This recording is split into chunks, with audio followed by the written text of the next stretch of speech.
ഇന്ന് ശരിക്കും ഏകപക്ഷീയമായ ഒരു അവതരണം എന്ന് പറയാം. ഒരു 3 മുതൽ 5 മിനിറ്റ് വരെയുള്ള അവതരണങ്ങളാണ് നടക്കുക. ഒന്നിനു പുറകെ ഓരോ അവതരണങ്ങളും നടക്കും.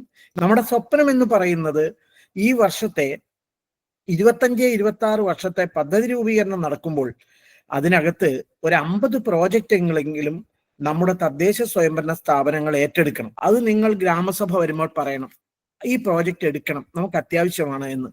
അല്ലെങ്കിൽ നിങ്ങൾ നിങ്ങളുടെ വാർഡ് മെമ്പറോട് പറയണം, കൗൺസിലറോട് പറയണം, ഇങ്ങനെ ഒരു പ്രോജക്റ്റ് ഞങ്ങൾ ഒരു സ്ഥലത്ത് കേട്ടു, നമ്മുടെ നാടിന് ഇത് ആവശ്യമാണല്ലോ എന്ന് നിങ്ങൾ വളരെ സ്നേഹത്തിൽ തന്നെ നിങ്ങളുടെ മെമ്പർമാരെയോ മറ്റോ ബോധ്യപ്പെടുത്തുക. അങ്ങനെ നമുക്ക് നമ്മുടെ ലക്ഷ്യം കൈവരിക്കാൻ കഴിയും. നിങ്ങളുടെ എല്ലാവരുടെയും ശ്രദ്ധ ഞാൻ ഇനിയുള്ള അവതരണത്തിലേക്ക് കൊണ്ടുവരികയാണ്. ആദ്യത്തെ പ്രോജക്റ്റ് അവതരിപ്പിക്കുന്നത് വളയഞ്ചിറങ്ങര യൂണിറ്റിൽ നിന്നുള്ള രാജൻ സാറാണ്. രാജൻ സാർ അവതരിപ്പിക്കുന്ന പ്രോജക്റ്റ് ഊർജ സുരക്ഷ എന്ന പ്രോജക്റ്റാണ്. രാജൻ സാറിനെ ക്ഷണിക്കുന്നു. ഓക്കെ, ഞാൻ അധികം സമയം കളയാൻ പ്രൊജക്റ്റ് അവതരണത്തിലേക്ക് കടക്കുന്നു. കേരള ശാസ്ത്രാസാഹിത്യ പരിഷത്ത് പെരുമ്പാവൂർ മേഖല വളയഞ്ചിറങ്ങര യൂണിറ്റിൻ്റെ ഒരു പ്രോജക്റ്റ് നിർദ്ദേശമാണിത്. ഊർജ സുരക്ഷാ ഗ്രാമം വളയഞ്ചിറങ്ങര പ്രാഥമിക പ്രോജക്റ്റ് റിപ്പോർട്ട്. കേരളം വൈദ്യുതി കമ്മി നേരിടുന്ന, കേൾക്കാമല്ലോ അല്ലേ? ഹലോ, കേൾക്കാമോ? കേൾക്കാം.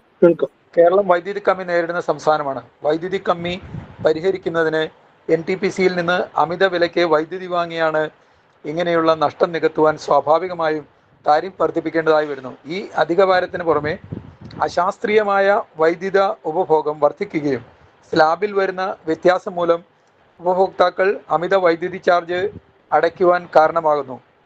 3000-4000 രൂപ വൈദ്യുതി ചാർജ് നൽകേണ്ടി വരുന്ന ഒരു വീടിനോ സ്ഥാപനത്തിനോ സോളാർ സിസ്റ്റത്തിലേക്ക് മാറുന്നത് ലാഭമാണെങ്കിൽ പോലും പലതരത്തിലുള്ള തെറ്റിദ്ധാരണകൾ മൂലം സോളാർ സ്ഥാപിക്കുന്നതിന് വിമുഖത കാണിക്കുന്നു.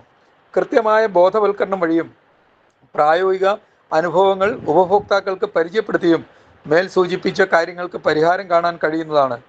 ഈ പ്രോജക്റ്റിൻ്റെ ഇടപെടലിലൂടെ അതിനുവേണ്ടിയായിരിക്കും നമ്മൾ ശ്രമിക്കുക.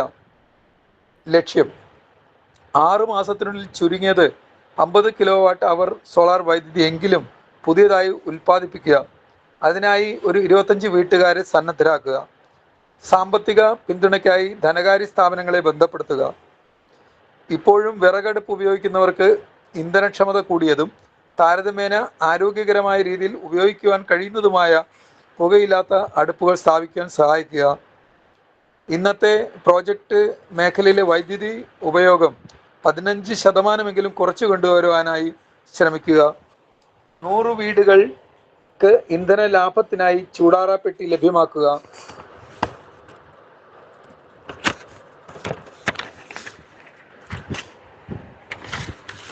ഗുണഭോക്തൃ പ്രദേശം ഗുണഭോക്താക്കൾ KSEB വളയഞ്ചിറങ്ങര സെഷൻ ഓഫീസ് പരിധിയിൽ വരുന്ന രായമംഗലം, വെങ്ങോല, മഴുവന്നൂർ പഞ്ചായത്തിൽപ്പെടുന്ന 300ഓളം വീടുകൾ, സ്ഥാപനങ്ങൾ. പ്രവർത്തനങ്ങൾ: പരിഷത്ത് യൂണിറ്റ്,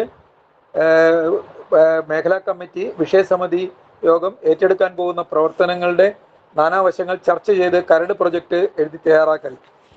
വളയഞ്ചിറങ്ങര വൈദ്യുതി സെഷൻ ഓഫീസ് പരിധിയിൽ വരുന്ന രായമംഗലം, വെങ്ങോല, മഴുവന്നൂർ തുടങ്ങിയ പഞ്ചായത്തുകളിലെ 300ഓളം വീടുകൾ വെച്ച് 900ഓളം വീടുകൾ വിവരശേഖരണത്തിന്, ഊർജ സംരക്ഷണ പ്രചരണത്തിനുമായി തിരഞ്ഞെടുക്കുക. പ്രോജക്റ്റിന്റെ പ്രാധാന്യം, ഉദ്ദേശ ലക്ഷ്യങ്ങളും നേട്ടങ്ങളും എല്ലാം വിശദീകരിക്കുന്ന ഒരു ലഘുലേഖ തയ്യാറാക്കി വിവരശേഖരണം നടത്തുന്ന വീടുകളിൽ വിതരണം ചെയ്യുക. അടിസ്ഥാനപരമായി മേൽ സൂചിപ്പിച്ച 3 പഞ്ചായത്തുകൾക്ക് 3 വ്യത്യസ്ത ഗ്രൂപ്പുകൾ സമാന്തരമായി പ്രവർത്തനം സുഗമമാക്കുവാനും സമയബന്ധിതമായി പൂർത്തിയാക്കുവാനും സഹായിക്കും. KSEB ഉദ്യോഗസ്ഥരുമായുള്ള കൂടിക്കാഴ്ച. അതുപോലെ ഐരാപുരം കോളേജിന്റെ മേലധികാരികളെ കണ്ട് ഔപചാരികമായ അനുവാദം വാങ്ങൽ. ഐരാപുരം കോളേജ് NSS വോളണ്ടിയേഴ്സുമായുള്ള കൂടിക്കാഴ്ചയും സഹകരണം ഉറപ്പാക്കലും. പ്രവർത്തനങ്ങളുടെ ആസൂത്രണം. ഊർജ സുരക്ഷാ ഗ്രാമം സംഘാടക സമിതിയുടെ രൂപീകരണം. ഇലക്ട്രിക്കൽ എഞ്ചിനീയേഴ്സ് ഉൾപ്പെടുന്ന വിദഗ്ധ സമിതി രൂപീകരണം. ഊർജ ഉപഭോഗം മനസ്സിലാക്കാനായി വിവരശേഖരണം, വിശകലനം, വീട്ടുമുറ്റ ഊർജ സദസ്സുകൾ, പ്രതിമാസ വൈദ്യുതി ഉപയോഗം കുറച്ചു കൊണ്ടുവരുന്നതിനുള്ള ബോധവൽക്കരണ പരിപാടി, കുടുംബയോഗങ്ങൾ, അതുപോലെ സോഷ്യൽ മീഡിയ വഴിയുള്ള പ്രചരണം.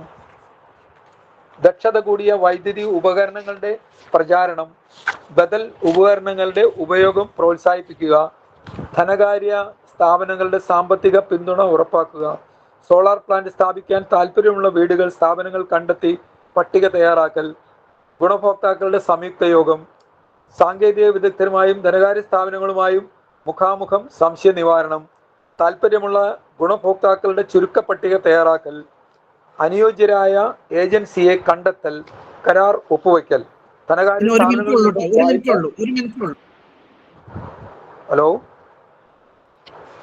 ധനകാര്യ സ്ഥാപനങ്ങളിൽ നിന്നും വായ്പ ഉറപ്പാക്കൽ, സോളാർ പ്ലാന്റ് സ്ഥാപനം.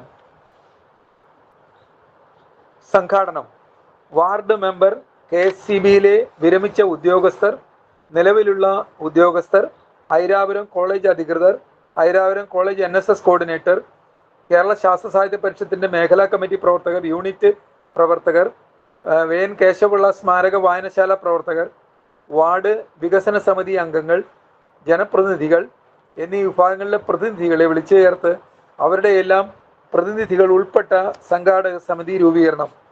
പ്രവർത്തനങ്ങൾ ശരിയായ രീതിയിൽ മുന്നോട്ട് പോകുവാൻ സഹായിക്കുന്ന ഒരു സാങ്കേതിക വിദഗ്ധ സമിതിയുടെ രൂപീകരണം. അതോടൊപ്പം വിവരശേഖരണത്തിനായി ഒരു ഉപസമിതി ഉണ്ടാകണം. ഇവയുടെ എല്ലാം പ്രവർത്തനങ്ങളുടെ ഏകോപനത്തിനായി സംഘാടക സമിതി പ്രവർത്തിക്കും. പിന്നെ ധനകാര്യ വിശകലനം, സംഘാടക സമിതി രൂപീകരണം, ഉദ്ഘാടന യോഗങ്ങൾ 3, വിവരശേഖരണം 900 വീടുകൾ, കുടുംബയോഗങ്ങൾ 60. ഒരു മിനിറ്റ് രായൻ സാറെ, അടുത്ത പ്രോജക്റ്റ് വിളിക്കുകയാണ്. 5 മിനിറ്റ് ആയി. ഓക്കെ.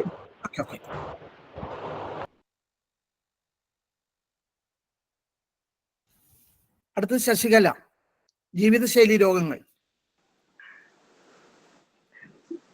എല്ലാവർക്കും നമസ്കാരം. ജീവിതശൈലി രോഗ നിയന്ത്രണത്തിനുള്ള ജനകീയ ഇടപെടൽ. ആരോഗ്യരംഗത്ത് കേരളം മികച്ച നേട്ടങ്ങൾ കൈവരിച്ച ഒരു സംസ്ഥാനമാണ്.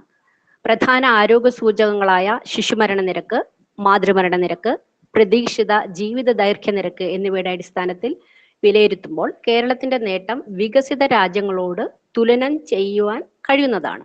അതേസമയം രോഗാതുരത വളരെ കൂടിയ സംസ്ഥാനമാണ് നമ്മളുടേതെന്ന് ഒരു വൈരുദ്ധ്യമായി തുടരുന്നു. സർക്കാർ മേഖലയിലും സ്വകാര്യ മേഖലയിലും മെച്ചപ്പെട്ട ചികിത്സാ സൗകര്യങ്ങൾ ലഭ്യമാണെന്നതുകൊണ്ട് മരണസംഖ്യ വളരെ കുറച്ചു നിർത്താൻ നമുക്ക് സാധിക്കുന്നുണ്ട്. എന്നാൽ ചികിത്സയ്ക്കായി നാം ചെലവാക്കുന്ന തുക നമുക്ക് തടയാൻ കഴിയുന്നതോ സങ്കീർണാവസ്ഥ ഒഴിവാക്കാൻ കഴിയുന്നതോ ആയ രോഗങ്ങൾക്കാണ്. അതിൽ ഏറ്റവും പ്രധാനപ്പെട്ടത് പകർച്ചേതര വ്യാധികൾ അഥവാ ജീവിതശൈലി രോഗങ്ങൾ എന്ന് പൊതുവെ കണക്കാക്കുന്ന പ്രമേഹം, രക്താതിമർദ്ദം, ഹൃദ്രോഗം, പക്ഷാഘാതം, അർബുദം തുടങ്ങിയവയാണ്. കൃത്യമായ ജനകീയ ഇടപെടലും അനുധാവന പ്രവർത്തനങ്ങളും ഉണ്ടായാൽ ഈ രംഗത്ത് മികച്ച നേട്ടം കൈവരിക്കാൻ നമുക്ക് സാധിക്കും. ലക്ഷ്യങ്ങൾ: പൊതുലക്ഷ്യം ജീവിതശൈലി രോഗങ്ങൾ തടയുക, സങ്കീർണാവസ്ഥകൾ ഒഴിവാക്കുക. സവിശേഷ ലക്ഷ്യങ്ങൾ: 1.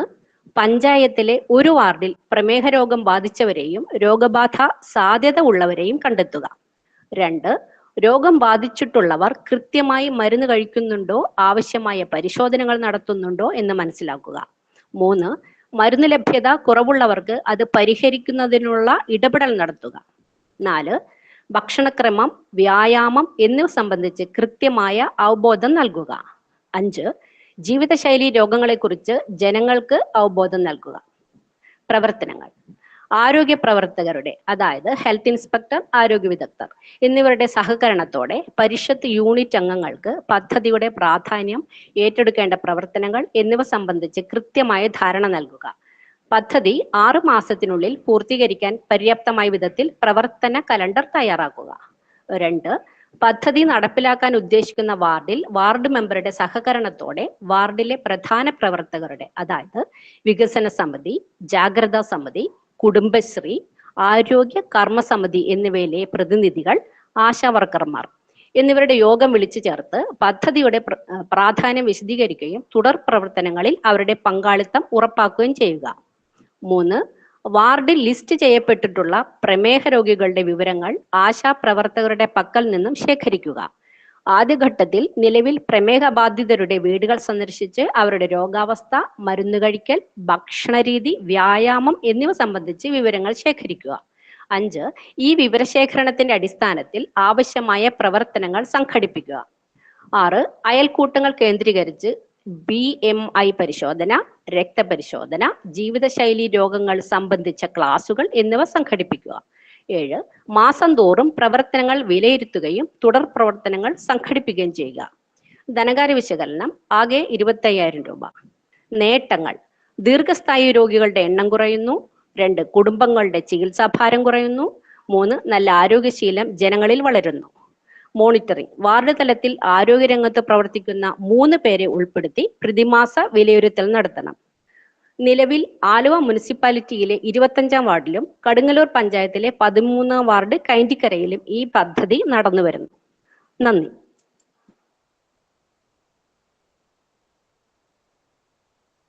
അടുത്ത പ്രോജക്റ്റ് അവതരിപ്പിക്കുന്നത് CP പോൾ പ്രതിഭാ പദ്ധതി. CP Paul.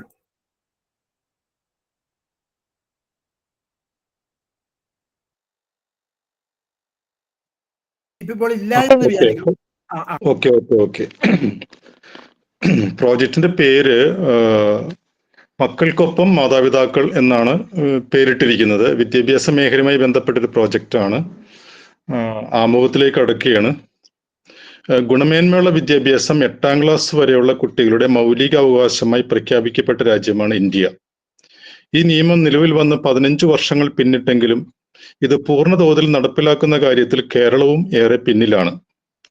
കേരളത്തിലെ വിദ്യാർത്ഥികളുടെ പഠനനിലവാരത്തെക്കുറിച്ച് വിമർശിക്കുന്നവർ വിദ്യാർത്ഥികൾക്ക് അവകാശപ്പെട്ട ഗുണമേന്മയുള്ള വിദ്യാഭ്യാസം നൽകുന്നുണ്ടോ എന്ന് പരിശോധിക്കുന്നില്ല. അത് നൽകുന്നില്ലെങ്കിലും പഠനനിലവാരം മോശമാകാൻ കാരണക്കാരൻ വിദ്യാർത്ഥിയാണെന്നാണ് പൊതുസങ്കല്പം.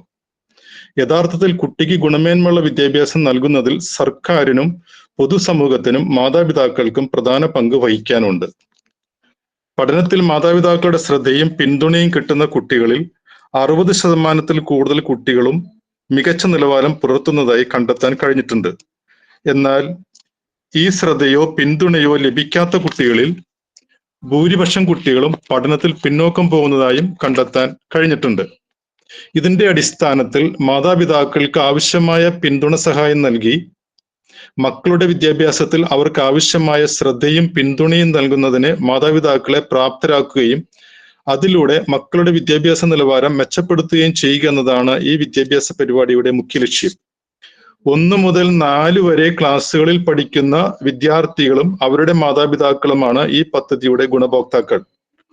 1ാം ഘട്ടം എന്ന നിലയിൽ ഒരു തദ്ദേശ സ്വയംഭരണ പ്രദേശത്ത് ഒരു സർക്കാർ വിദ്യാലയത്തിലെ 75 മുതൽ 100 വരെ കുട്ടികളെയും അവരുടെ മാതാപിതാക്കളെയും ഈ പ്രോജക്റ്റിന്റെ ഭാഗമാക്കിയാൽ മതിയാകും. 2025 ജൂൺ മുതൽ 2026 മാർച്ച് വരെയാണ് പ്രോജക്റ്റ് കാലഘട്ടം.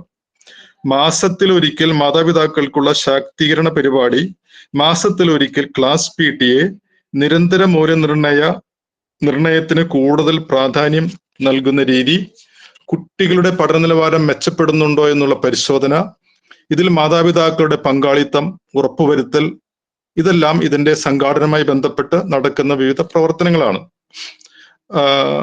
സംഘാടനം: പഞ്ചായത്ത് തല സംഘാടക സമിതി നിലവിൽ വരുന്നു. പഞ്ചായത്ത് പ്രസിഡന്റ്, വിദ്യാഭ്യാസ standing committee chairperson, cluster HM അല്ലെങ്കിൽ നിർവഹണ ഉദ്യോഗസ്ഥ, സ്കൂൾ സ്ഥിതി ചെയ്യുന്ന സ്ഥലത്തെ member, PTA president, SMC HM, ഇവരെല്ലാവരും തന്നെ ഇതിലെ പ്രധാന വ്യക്തികളായിരിക്കും. കൂടാതെ ഒരു അക്കാഡമിക് സമിതി ഇതുമായി ബന്ധപ്പെട്ട് രൂപീകരിക്കുന്നുണ്ട്. ഇവർക്ക് ആവശ്യമായ ശാക്തീകരണ പരിപാടികൾ കൊടുക്കുന്നതിന് വേണ്ടിയിട്ടാണ്. ആർക്ക്? മാതാപിതാക്കൾക്ക്. സാമ്പത്തികവുമായി ബന്ധപ്പെട്ട് ഏകദേശം ഒരു 10,000 രൂപയാണ് നമ്മൾ കണക്കാക്കുന്നത്. ഇതോടൊപ്പം തന്നെ ഈ പ്രോജക്റ്റിന്റെ മോണിറ്ററിംഗുമായി ബന്ധപ്പെട്ട ഒരു മോണിറ്ററിംഗ് സമിതി രൂപീകരിക്കുന്നുണ്ട്. ഇത്രയും കാര്യങ്ങളാണ് ഇപ്പൊ നമ്മൾ ഷോർട്ടായിട്ട് എഴുതിയിട്ടുള്ളത്. മറ്റു കാര്യങ്ങൾ കൂടുതൽ 2ാം ഘട്ടത്തിൽ നമുക്ക് വിശദീകരിച്ചെഴുതാമെന്ന് പ്രതീക്ഷിക്കുന്നു. ഓക്കെ. അടുത്ത അവതരണം പ്രസംഗ കളരി, ലിത തോമസ്.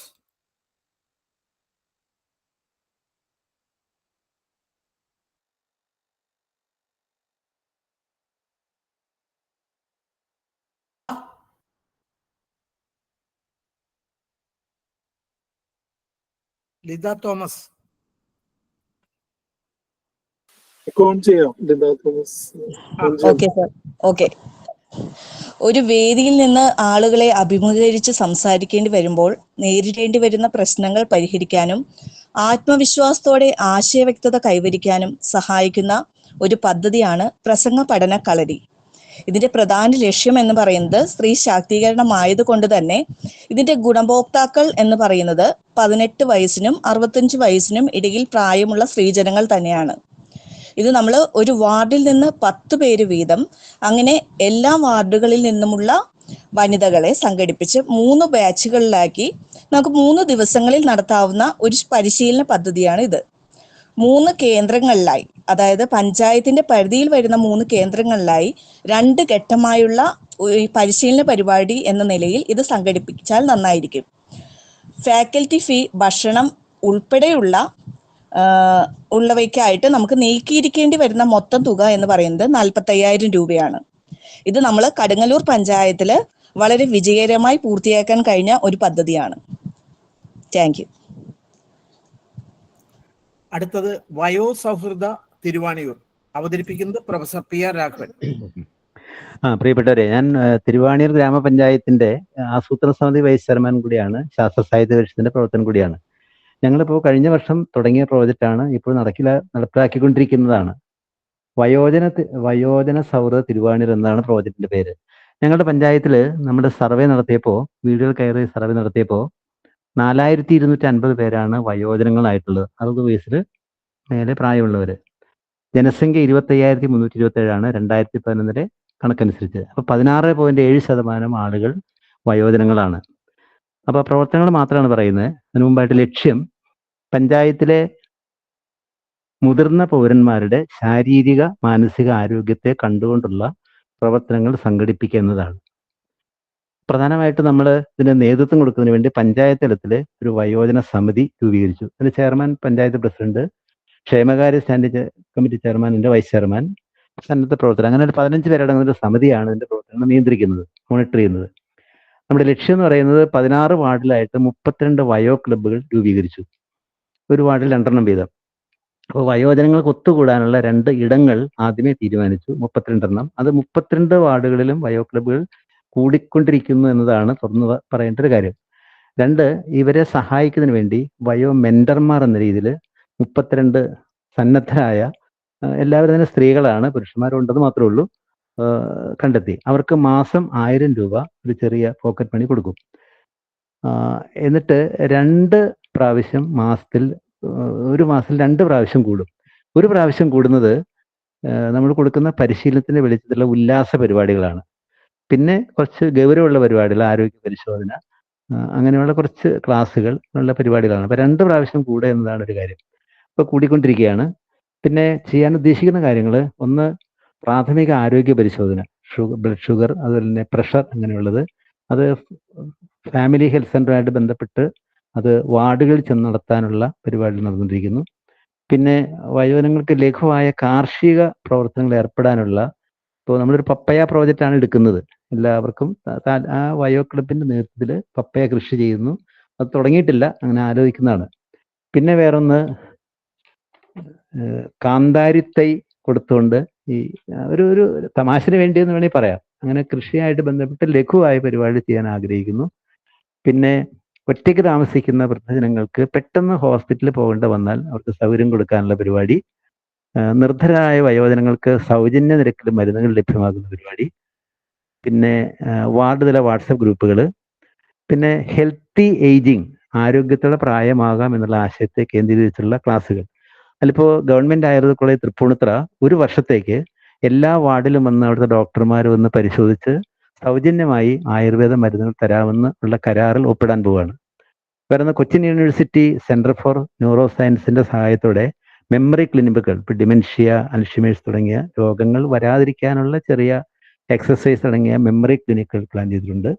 പിന്നെ സർക്കാർ ഓഫീസുകളും സാധ്യമായ വീടുകളും കക്കൂസ് വീടുകളും വയോ സൗഹൃദമാക്കുക എന്ന് പറഞ്ഞാൽ കക്കൂസുകളിൽ റാമ്പ് ഉണ്ടാക്കുക, അങ്ങനെയുള്ള പരിപാടികൾ പ്ലാൻ ചെയ്തിട്ടുണ്ട്.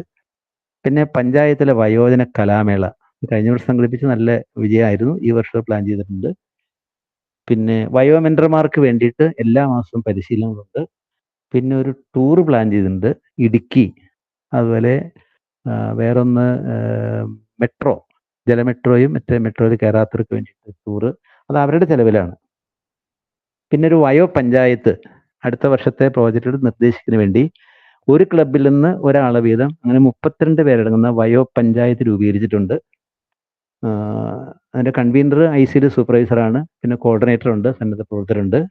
ഏകദേശം 7 ലക്ഷം രൂപയുടെ പ്രോജക്റ്റാണ്, മുഴുവനായിട്ടില്ല. പിന്നെ നേട്ടങ്ങളായിട്ട് തീർന്നു, ഒരു മിനിറ്റ്. നേട്ടങ്ങളായിട്ട് പറയുന്നത് ഏകദേശം 600 ആളുകൾ വയോ ക്ലബുകളായിട്ട് ബന്ധപ്പെട്ട് വരുന്നുണ്ട്. 500ഓളം വീടുകളിൽ ഇതിന്റെ ഗുണം കിട്ടുന്നുണ്ട്. ഒരു സമാധാന അന്തരീക്ഷം, ഹാപ്പിനെസ് ഇൻഡെക്സ് വർധനവ്. ഇത്രേ ഉള്ളൂ. നിർത്തി. ഓക്കെ. അടുത്തത് PK മോഹൻ സാറാണ്. എന്റെ പുരവെള്ളം എന്റെ കിണർവെള്ളം എന്ന പ്രോജക്റ്റ് അവതരിപ്പിക്കുന്നു. എല്ലാവർക്കും നമസ്കാരം. ഞാൻ മോഹനൻ, ശാസ്ത്ര സാഹിത്യ പരിഷത്ത് തുരുത്തിക യൂണിറ്റിന്റെ ജനകീയ ഗവേഷണ കേന്ദ്രമായ സയൻസ് സെന്ററിന്റെ എക്സിക്യൂട്ടീവ് മെമ്പറാണ്. ഞാൻ ഇന്നിവിടെ അവതരിപ്പിക്കുന്നത് എൻ്റെ പുരവെള്ളം എൻ്റെ കുടിവെള്ളം എന്നുള്ളതാണ്. നമ്മുടെ നാട്ടിൽ വളരെയധികം മഴ ലഭിക്കുന്നു എങ്കിൽ വേനൽക്കാലമാകുമ്പോൾ നമ്മൾ അധികം ആളുകളും ജലത്തിനായി ജല അതോറിറ്റിയെയോ പഞ്ചായത്തിനെയോ ആശ്രയിക്കേണ്ടതായാണ് വരുന്നത്. ഇതിനൊരു പരിഹാരമായി ഞങ്ങൾ പ്രാദേശികമായി നടപ്പിലാക്കിയതും ഇപ്പോൾ നടപ്പിലാക്കിക്കൊണ്ടിരിക്കുന്നതുമായ ഒരു പദ്ധതിയാണിത്. നമ്മുടെ കാലാവസ്ഥയിൽ ഏകദേശം 1000 സ്ക്വയർ ഫീറ്റ് വിസ്തീർണമുള്ള ഒരു ടെറസിൽ നിന്ന് ഒരു വർഷം ഏകദേശം 3 ലക്ഷം ലിറ്റർ മഴവെള്ളം ലഭിക്കുമെന്നാണ് കണക്ക്. എന്നാൽ ഒരു 5 അംഗ കുടുംബങ്ങൾക്ക് നമുക്ക് ഒരു വർഷം 2 ലക്ഷം ലിറ്റർ വെള്ളമാണ് ആവശ്യമായി വരുന്നത്. ഈ വെള്ളം, ടെറസിൽ വീഴുന്ന വെള്ളം നമ്മുടെ പറമ്പിലൂടെ ഒഴുകി തോടുകളിലും ആറുകളിലുമായി ഒഴുകി പോവുകയാണ് ചെയ്യുന്നത്. ഇങ്ങനെ പാഴാക്കാതെ വെള്ളം ശേഖരിച്ച് ഫിൽട്രേഷൻ നടത്തി നേരിട്ട് കിണറുകളിലേക്ക് കൊടുക്കുന്ന, അങ്ങനെയാകുമ്പോൾ നമ്മുടെ ഭൂഗർഭജല വിതാനം ഉയരുകയും വേനലിൽ നമുക്ക് ജലലഭ്യത വർദ്ധിക്കുന്നതായും ഞങ്ങൾ കണ്ടെത്തി. കൂടാതെ ജലത്തിൻ്റെ ഗുണമേന്മ കൂടുന്നതായും കാണുന്നു. ഞങ്ങൾ ടെറസിലോ ഷീറ്റിലോ വീഴുന്ന ജലം മുഴുവനും ശേഖരിച്ച് ഒരു പൈപ്പ് വഴി കിണറിന് സമീപമുള്ള കൊണ്ടുവന്നു താഴെ ഒരു 300 ലിറ്ററിൻ്റെ സിലിണ്ടറിക്കൽ ടാങ്കിൽ വീഴിക്കുന്നു. അതിനു മുൻപായി ഒരു വാൽവ് ഫിറ്റ് ചെയ്യുന്നുണ്ട്. ആദ്യം വരുന്ന വെള്ളത്തിൽ അഴുക്കുകൾ ഉണ്ടാകും. ആ അഴുക്കുകൾ പുറത്ത് കളയുന്നതിനും കൂടാതെ നമ്മൾ ടെറസിൻ്റെ മുകൾ പെയിന്റ് അടിക്കുകയൊക്കെ ചെയ്യുമ്പോൾ ഉണ്ടാകുന്ന അഴുക്കും ടാങ്കിലേക്ക് വരാതെ പുറം തള്ളുന്നതിനാണ് ഈ വാൽവ് വയ്ക്കുന്നത്. ടാങ്കിൽ ഏകദേശം സിലിണ്ടറിക്കൽ ടാങ്കിൻ്റെ 3/4 ഭാഗത്തോളം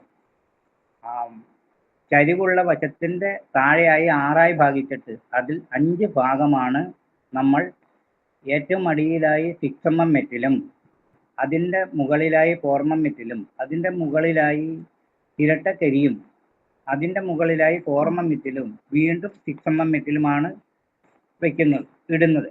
അതിന് കൂടാതെ ഓരോ ലെയറിനും ഫൈബർ നെറ്റും നമ്മൾ വയ്ക്കാറുണ്ട്. ഇങ്ങനെ ചെയ്യുമ്പോൾ വെള്ളം ഫിൽറ്റർ ചെയ്ത് വരുന്ന ജലം നമ്മൾ നേരിട്ടെടുത്ത് കിണറ്റിലേക്ക് കൊടുക്കുകയാണ് ചെയ്യാറുള്ളത്, ഒരു പൈപ്പ് വഴി. ഒരു പഞ്ചായത്തിൽ ഒരു വാർഡിൽ ഏകദേശം 200-250 ഓപ്പൺ കിണറുകൾ ഉണ്ടെന്നാണ് കണക്കാക്കപ്പെടുന്നത്. ഈ പ്രോജക്റ്റ് ചെയ്യുവാൻ ഏകദേശം 15,000 രൂപയോളം ആകുന്നു. 100 വീട് ഈ പദ്ധതി നടപ്പിലാക്കുന്നതിന് ഏകദേശം 15 ലക്ഷം രൂപയോളം ആകും. ഈ പദ്ധതി നടപ്പിലാക്കുകയാണെങ്കിൽ വേനൽക്കാലത്ത് ഏറ്റവും കൂടുതൽ ജലദൗർലഭ്യമുള്ള പ്രദേശം കണ്ടെത്തുകയും അവിടെ ആ പ്രദേശത്ത് മാത്രമായി ഈ പദ്ധതി നടപ്പിലാക്കുകയും ചെയ്താൽ ജലദൗർലഭ്യം വേനൽക്കാലത്ത് ജലത്തിൻ്റെ ലഭ്യത കൂടുകയും ചെയ്യുന്നതായി ഞങ്ങൾ മനസ്സിലാക്കി. ഇതിൻ്റെ അടിസ്ഥാനത്തിലാണ് ഞങ്ങൾ പഞ്ചായത്തുകളിൽ എല്ലാം ഈ പ്രോജക്റ്റ് വെക്കണമെന്ന് ആവശ്യപ്പെടുകയും ചെയ്തുകൊണ്ടിരിക്കുന്നത്.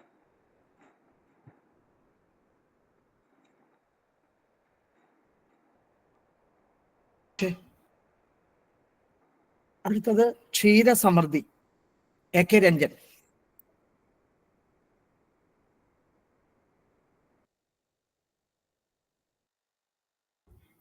രഞ്ജനില്ലേ?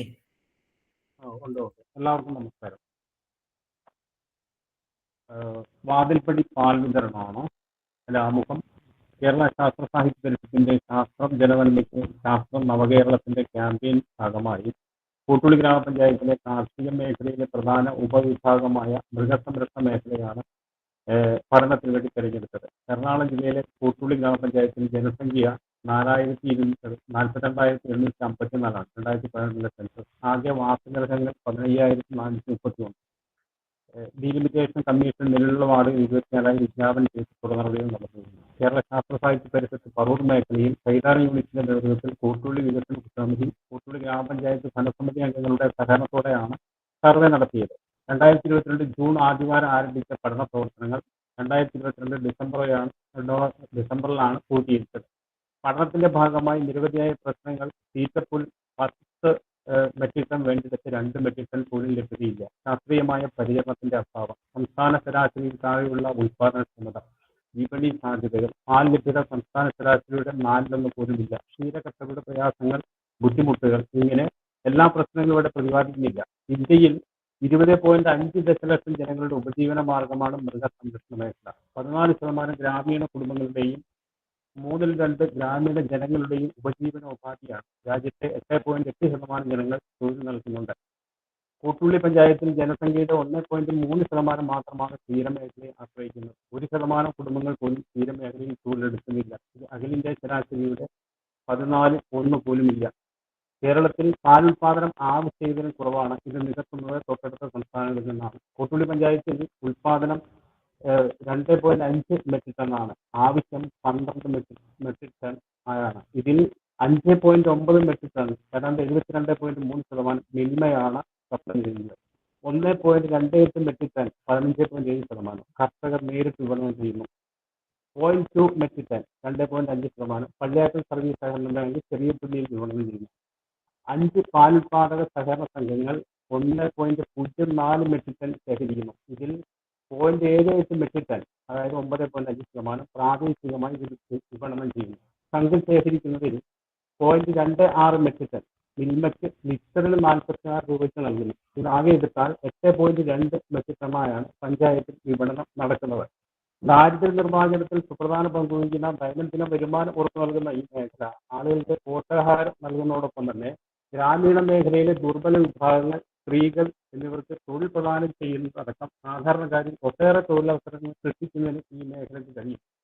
പ്രാദേശികമായി പാലിന്റെ ആവശ്യകത പൂർണ്ണമായും പരിഹരിക്കാനായിട്ടില്ല. ഈ വിടവ് നികത്തുന്നതിന്റെ ഭാഗമായി നിരവധി പേർക്ക് തൊഴിൽ നൽകാനാവും. ആദ്യഘട്ടം എന്ന നിലയിൽ പാലുൽപാദക സംഘങ്ങൾ മിൽമയ്ക്ക് നൽകുന്ന പാല് തൊഴിൽ രഹിതരായവർക്ക് ന്യായവിലയ്ക്ക് നിശ്ചയിച്ച് നൽകിയാൽ തൊഴിൽ രഹിതരായ വനിതകൾക്കും പ്രാദേശിക വിപണിയിൽ ഉപജീവന മാർഗം കണ്ടെത്താനാവും. ലക്ഷ്യങ്ങൾ: കൂട്ടുള്ളി പഞ്ചായത്തിൽ ഉൾപ്പെട്ട വീടുകളിലും കടകളിലും വില്ലകളിലും ഫ്ളാറ്റുകളിലും ഇരുചക്ര വാഹനത്തിൽ എത്തി ശുദ്ധമായ പാൽ ന്യായവിലയ്ക്ക് ആവശ്യാനുസരണം അളന്നു നൽകുന്നു. 2 വനിതകൾക്ക് ഉപജീവന മാർഗം. പഞ്ചായത്തിലെ ജനങ്ങൾക്ക് ശുദ്ധമായ പാൽ ന്യായവിലയ്ക്ക് വീട്ടുപടികൾ എത്തിക്കുന്നു. ഗുണഭോക്താക്കൾ: കൂട്ടുള്ളി ഗ്രാമപഞ്ചായത്തിൽ സ്ഥിര താമസക്കാരായ ഇരുചക്ര വാഹന ഡ്രൈവിംഗ് ലൈസൻസ് ഉള്ള 50 വയസ്സിൽ താഴെ പ്രായപരിധിയിലുള്ള വനിതകൾ. പഞ്ചായത്തിലെ ജനങ്ങൾ. പ്രവർത്തനങ്ങൾ: കൂട്ടുള്ളി ഗ്രാമപഞ്ചായത്ത് ഗ്രാമസഭയിൽ നിന്നും വ്യക്തിഗത ഗുണഭോക്താക്കളെ തെരഞ്ഞെടുക്കണം. വാതിൽപ്പടി വിതരണത്തിന് ശുദ്ധമായ പാൽ ന്യായവിലയ്ക്ക് ലഭിക്കുന്നതിന് ഗ്രാമപഞ്ചായത്ത് അതിർത്തിയിൽ പ്രവർത്തിക്കുന്ന പാൽ ഉൽപാദക സഹകരണ സംഘങ്ങളുമായും തെരഞ്ഞെടുക്കപ്പെട്ട ഗുണഭോക്താക്കളുമായും ധാരണാപത്രം ഒപ്പുവെക്കുന്നതിന് ഗ്രാമപഞ്ചായത്ത് മുൻകൈയെടുക്കണം. പാൽ വിതരണത്തിന് ആവശ്യമായ ഇരുചക്ര വാഹനവും 2 പാൽ കാനുകളും അളവ് പാത്രങ്ങളും ടാപ്പുകളും ഗ്രാമപഞ്ചായത്ത് വാങ്ങി നൽകണം.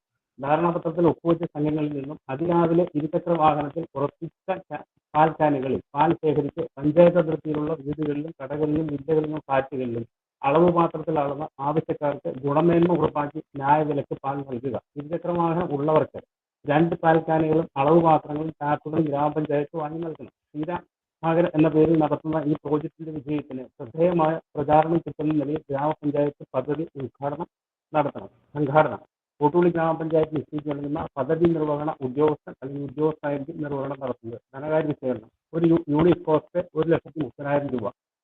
സബ്സിഡി മറ്റു കാര്യങ്ങളും: ജനറൽ വിഭാഗത്തിന് 50% സബ്സിഡി 65,000 രൂപ, പട്ടികജാതിക്ക് 75% 97,000 രൂപ, പട്ടികവർഗ വിഭാഗമാണെങ്കിൽ 100% സബ്സിഡി. സമയമായിട്ടോ? ഓക്കെ. Next PS Vijayakumar 410. എല്ലാവർക്കും നമസ്കാരം. പ്രോജക്റ്റ് പേര് വിദ്യാജ്യോതി SC വിദ്യാഭ്യാസ വികസന പദ്ധതി. പഞ്ചായത്തിലെ 3 പൊതുവിദ്യാലയങ്ങളിലെ 8ാം തരത്തിൽ പഠിക്കുന്ന 400-ൽ പരം വിദ്യാർത്ഥികളിൽ പഠനത്തിന് പിന്നോക്കം നിൽക്കുന്ന വിദ്യാർത്ഥികളിൽ 30% വരുന്നവർ SC വിഭാഗത്തിലെ കുട്ടികളാണ്.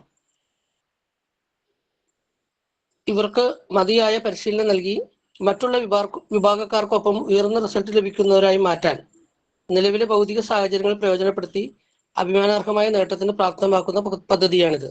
ലക്ഷ്യം പഠനത്തിൽ പിന്നോക്കം നിൽക്കുന്നവരെ കണ്ടെത്തി മതിയായ പരിശീലനം നൽകി മികച്ച വിജയം നേടുവാനും പഠന നിലവാരം മെച്ചപ്പെടുത്തുവാനും പ്രാപ്തരാക്കുക. ഗുണഭോക്താക്കൾ നിശ്ചിത സ്വയംഭരണ പ്രദേശത്തെ SC വിഭാഗത്തിൽപ്പെട്ട 8ാം തരത്തിലെ വിദ്യാർത്ഥികൾ. പ്രവർത്തനങ്ങൾ പദ്ധതി പ്രദേശത്തെ ഗുണഭോക്താക്കളായ വിദ്യാർത്ഥിനികളെയും അവരുടെ രക്ഷിതാക്കളെയും ഉൾപ്പെടുത്തിയും SC വാർഡ് മെമ്പർമാരെയും തദ്ദേശ സ്വയംഭരണ സ്ഥാപനത്തിലെ മുതിർന്ന അധികാരികളെയും ഉൾപ്പെടുത്തി ഒരു സമിതി രൂപീകരിക്കുക. വിദ്യാജ്യോതി വിദ്യാഭ്യാസ പദ്ധതിയുടെ നടത്തിപ്പിനായി പ്രദേശത്തെ SC വിഭാഗക്കാരിൽ നിന്ന് റിസോഴ്സ് പേഴ്സണെ കണ്ടെത്തൽ. വിവിധ വിഷയങ്ങളിൽ പ്രാഗൽഭ്യം നേടിയ മറ്റു വിഭാഗക്കാരെയും സാങ്കേതിക വിദഗ്ധരെയും ഉൾപ്പെടുത്തി ഒരു പരിശീലന ടീം രൂപീകരിക്കണം.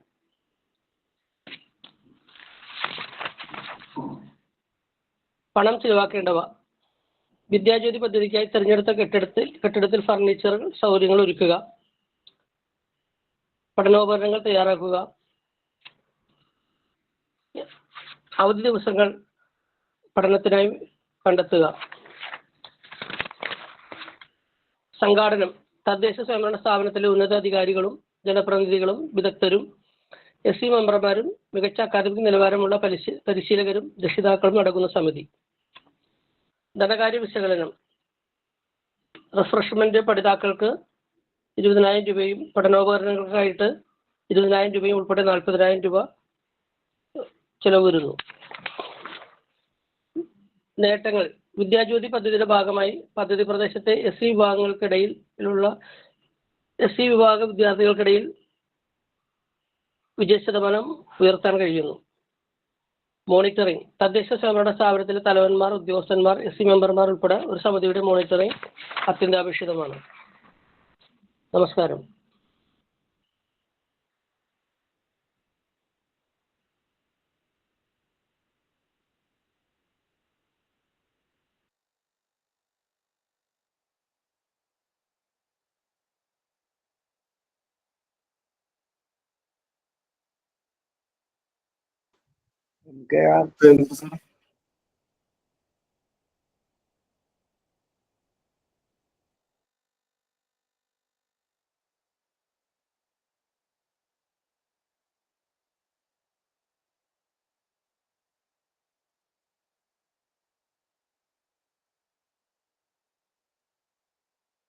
അടുത്തത് ലിസ്റ്റ് പ്രകാരം VM കുമാറാണ്. ഭിന്നശേഷി കലോത്സവം സംസാരിക്കാൻ തോന്നുന്നുണ്ടെങ്കിൽ.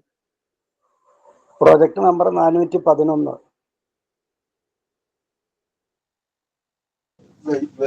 ആ പ്രോജക്റ്റ് രാജൻ ചേട്ടൻ മാറ്റി വെച്ചെന്നാ പറഞ്ഞത്.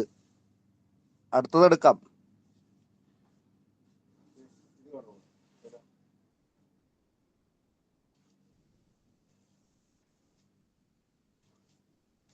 Gender resource centre 413 മൂന്നമാഷ്.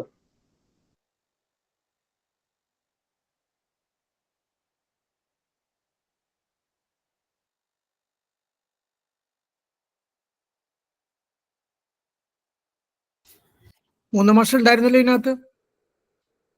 412. 412 വിളിക്കാം. 412 ആണ് അടുത്ത project. Hello, gender resource centre നമ്മുടെ 14ാം പഞ്ചവത്സര പദ്ധതിയുടെ മാർഗരേഖ അനുസരിച്ച് പഞ്ചായത്ത് തലത്തിൽ ഒരു ജെൻഡർ റിസോഴ്സ് കമ്മിറ്റി രൂപീകരിച്ചിട്ടുണ്ട്. ആ ജെൻഡർ റിസോഴ്സ് കമ്മിറ്റിയുടെ നേതൃത്വത്തിൽ വാർഡ് തലങ്ങളിൽ ജെൻഡർ റിസോഴ്സ് ക്ലബ്ബുകൾ രൂപീകരിക്കുന്നതിനുള്ള ഒരു പ്രോജക്റ്റാണ് ഞാൻ ഉദ്ദേശിച്ചിട്ടുള്ളത്. ആമ്പലൂർ പഞ്ചായത്തിൽ നടപ്പിലാക്കിയിട്ടുള്ള ഒരു പ്രോജക്റ്റാണത്. ജെൻഡർ റിസോഴ്സ് സെന്റർ പഞ്ചായത്ത് തലത്തിലുള്ള കമ്മിറ്റിയിൽ ക്ഷേമകാര്യ സ്റ്റാൻഡിംഗ് കമ്മിറ്റി ചെയർപേഴ്സൺ, അധ്യക്ഷയും ICDS സൂപ്പർവൈസർ, നിർവഹണ ഉദ്യോഗസ്ഥയും അതുപോലെ തന്നെ അസിസ്റ്റന്റ് സെക്രട്ടറി, കൺവീനറുമാണ്. ജനപ്രതിനിധികളും സന്നദ്ധ പ്രവർത്തകരും വിദഗ്ധരും ജെൻഡർ രംഗത്തെ വിദഗ്ധരും ഉൾപ്പെടെ 15 പേരാണ് കമ്മിറ്റിയിലുള്ളത്. അതിന്റെ വാർഡ് തല പ്രവർത്തനങ്ങൾ, ജെൻഡർ രംഗത്തെ വാർഡ് തല പ്രവർത്തനങ്ങൾ ശക്തിപ്പെടുത്തുന്ന ഒരു പദ്ധതിയാണ് ജെൻഡർ ക്ലബ്ബുകൾ രൂപീകരിക്കുക എന്നുള്ളത്. വാർഡ് തലങ്ങളിൽ ജെൻഡർ ക്ലബ്ബുകളുടെ ആസ്ഥാനം എന്ന് പറയുന്നത് വാർഡിലെ ഒരു അംഗനവാടിയാണ്. അംഗനവാടി ടീച്ചറിനെ ജോയിന്റ് കൺവീനർ ആക്കിക്കൊണ്ട് സന്നദ്ധ പ്രവർത്തകരിൽ നിന്ന് ഒരു കൺവീനറെ കണ്ടെത്തി 10 കുറയാതെയുള്ള വനിതകൾ ചേർന്ന് രൂപീകരിക്കുന്നതാണ് ജെൻഡർ ക്ലബ്ബുകൾ. അതിന്റെ ചെയർമാൻ അല്ലെങ്കിൽ ചെയർപേഴ്സൺ വാർഡ് മെമ്പറാണ്. 10 പേരെ വിവിധ പ്രായത്തിലും വിവിധ തലങ്ങളിൽ പ്രവർത്തിക്കുന്നതുമായിട്ടുള്ള സ്ത്രീകളെ, പെൺകുട്ടികളെയുമാണ് ചേർക്കുന്നത്. അതുകൊണ്ട് ഉദ്ദേശിക്കുന്നത് സ്ത്രീകൾക്ക് വാർഡ് തലങ്ങളിൽ കൂടിച്ചേരുന്നതിന് ഉള്ള ഒരിടവും അവരുടെ കലാപരമായ കഴിവുകൾ പ്രകടിപ്പിക്കുന്നതിനും വിവിധ ദിനാചരണങ്ങളുമായി ബന്ധപ്പെടുത്തിയുള്ള മീറ്റിങ്ങുകൾ സംഘടിപ്പിക്കുന്നതിനും അതിൽ അവർ തന്നെ കാര്യങ്ങൾ അവതരിപ്പിക്കുന്നതിനും അവരുടെ അറിവ് വർദ്ധിപ്പിക്കുന്നതിനും ഉള്ളൊരു വേദിയായിട്ടാണ് ജെൻഡർ ക്ലബ്ബുകളെ ഉദ്ദേശിച്ചിട്ടുള്ളത്. ഒരു തുടങ്ങുന്നതിന് ഉള്ള ഒരു 1000 രൂപയാണ് എല്ലാ ജെൻഡർ ക്ലബ്ബുകൾക്കുമായി കൊടുക്കുന്നത്. എല്ലാ മാസവും അവർ നിശ്ചയിക്കുന്ന ഒരു ദിവസമെങ്കിലും അവർ യോഗം ചേരുകയും ആ വാർഡിലെയും പൊതുവിലുമുള്ള പ്രശ്നങ്ങൾ ചർച്ച ചെയ്യുന്നതിനുമാണ് ഉദ്ദേശിച്ചിട്ടുള്ളത്. ആമ്പല്ലൂർ പഞ്ചായത്തിൽ നടപ്പിലാക്കിയ ഒരു പ്രോജക്റ്റാണ്. ഇപ്പോഴും അതിന്റെ പ്രവർത്തനങ്ങൾ നടന്നു വരുന്നുമുണ്ട്. അതിലൂടെ സ്ത്രീകളെ സംബന്ധിച്ചിടത്തോളം അവരുടെ കഴിവുകൾ വർദ്ധിപ്പിക്കുക, അത് അവർക്ക് അനുഭവിക്കുന്ന പ്രശ്നങ്ങൾ ചർച്ച ചെയ്യുക, കൂടുതൽ അറിവ് നേടേണ്ട കാര്യങ്ങളെ സംബന്ധിച്ചുള്ള ചർച്ചകൾ നടത്തുക, ദിനാചരണങ്ങൾ, വനിതാ ദിനാചരണം ഉൾപ്പെടെയുള്ള ദിനാചരണങ്ങൾ വാർഡ് തലങ്ങളിൽ ആചരിക്കുക, അതുമായി ബന്ധപ്പെടുത്തിയുള്ള പ്രഭാഷണങ്ങൾ നടത്തുക എന്നിവയാണ് അതുകൊണ്ട് ഉദ്ദേശിക്കുന്നത്. പ്രതി മാസം യോഗങ്ങൾ കൂടാതെ പഞ്ചായത്ത് തലത്തിൽ 6 മാസത്തിലൊരിക്കൽ യോഗം ഇതിന്റെ കൺവീനർമാരുടെ ജോയിന്റ് കൺവീനറുടെയും യോഗം ചേർന്ന് പ്രവർത്തനങ്ങൾ വിലയിരുത്തുകയും പഞ്ചായത്ത് തലങ്ങളിൽ ഒരു സാംസ്കാരിക സംഗമം നടത്തുകയും ചെയ്യുന്നതാണ് ഈ പദ്ധതി. ഇത്രയുമാണ് എന്റെ ചുരുക്കി പറയാനുള്ളത്. ഓക്കെ. അടുത്ത് ഷക്കീല മാഡം ആണ്, MECയുടെ ഷക്കീല മാഡം. എല്ലാവർക്കും നമസ്കാരം. ഓരോ വിഭാഗം സംരംഭങ്ങൾക്കും സാങ്കേതിക സമിതി. ഒരു മലയാളി എന്ന നിലയിൽ 2022-2024 കാലഘട്ടം ഏറ്റവും അഭിനന്ദനാർഹമാണ്. എന്തുകൊണ്ടെന്നാൽ ഈസി ഓഫ് ഡൂയിങ് ബിസിനസ് റാങ്കിങ്ങിൽ കേരളം ഇന്ന് 1ാം സ്ഥാനത്താണ്.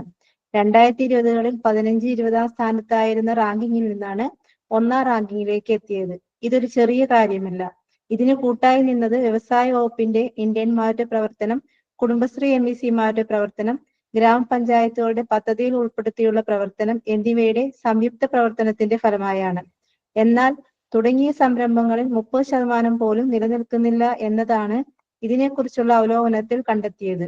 പ്രോഡക്റ്റ് തിരഞ്ഞെടുക്കുന്നതിനുള്ള അപാകത, കൃത്യമായ ആവശ്യത്തിന് ഇത്ര ലോൺ ലഭ്യമാകാതെ വരല്, സാങ്കേതിക പരിജ്ഞാനക്കുറവ്, പ്രോഡക്ട്സിന്റെ ക്വാളിറ്റിയിലുള്ള കുറവുകള്, മാർക്കറ്റിംഗിലെ പരിചയക്കുറവ് തുടങ്ങിയവയാണ്. ഇതിനുള്ള പരിഹാരമായാണ് ഈ പദ്ധതി അവതരിപ്പിക്കുന്നത്. ഓരോ വിഭാഗം സംരംഭങ്ങൾക്കും പ്രത്യേകം സാങ്കേതിക സമിതി സംഘടിപ്പിക്കൽ എന്നത്. ഓരോ തരത്തിലുള്ള സംരംഭങ്ങൾക്ക് ക്ലസ്റ്ററായി തരംതിരിക്കല്. ഉദാഹരണം, പൊടികൾ ഉൽപ്പാദിപ്പിക്കുന്ന സംരംഭകരുടെ ഒരു ക്ലസ്റ്റർ, വെളിച്ചെണ്ണ തുടങ്ങിയ ഓയിൽ സംരംഭകരുടെ മറ്റൊരു ക്ലസ്റ്റർ.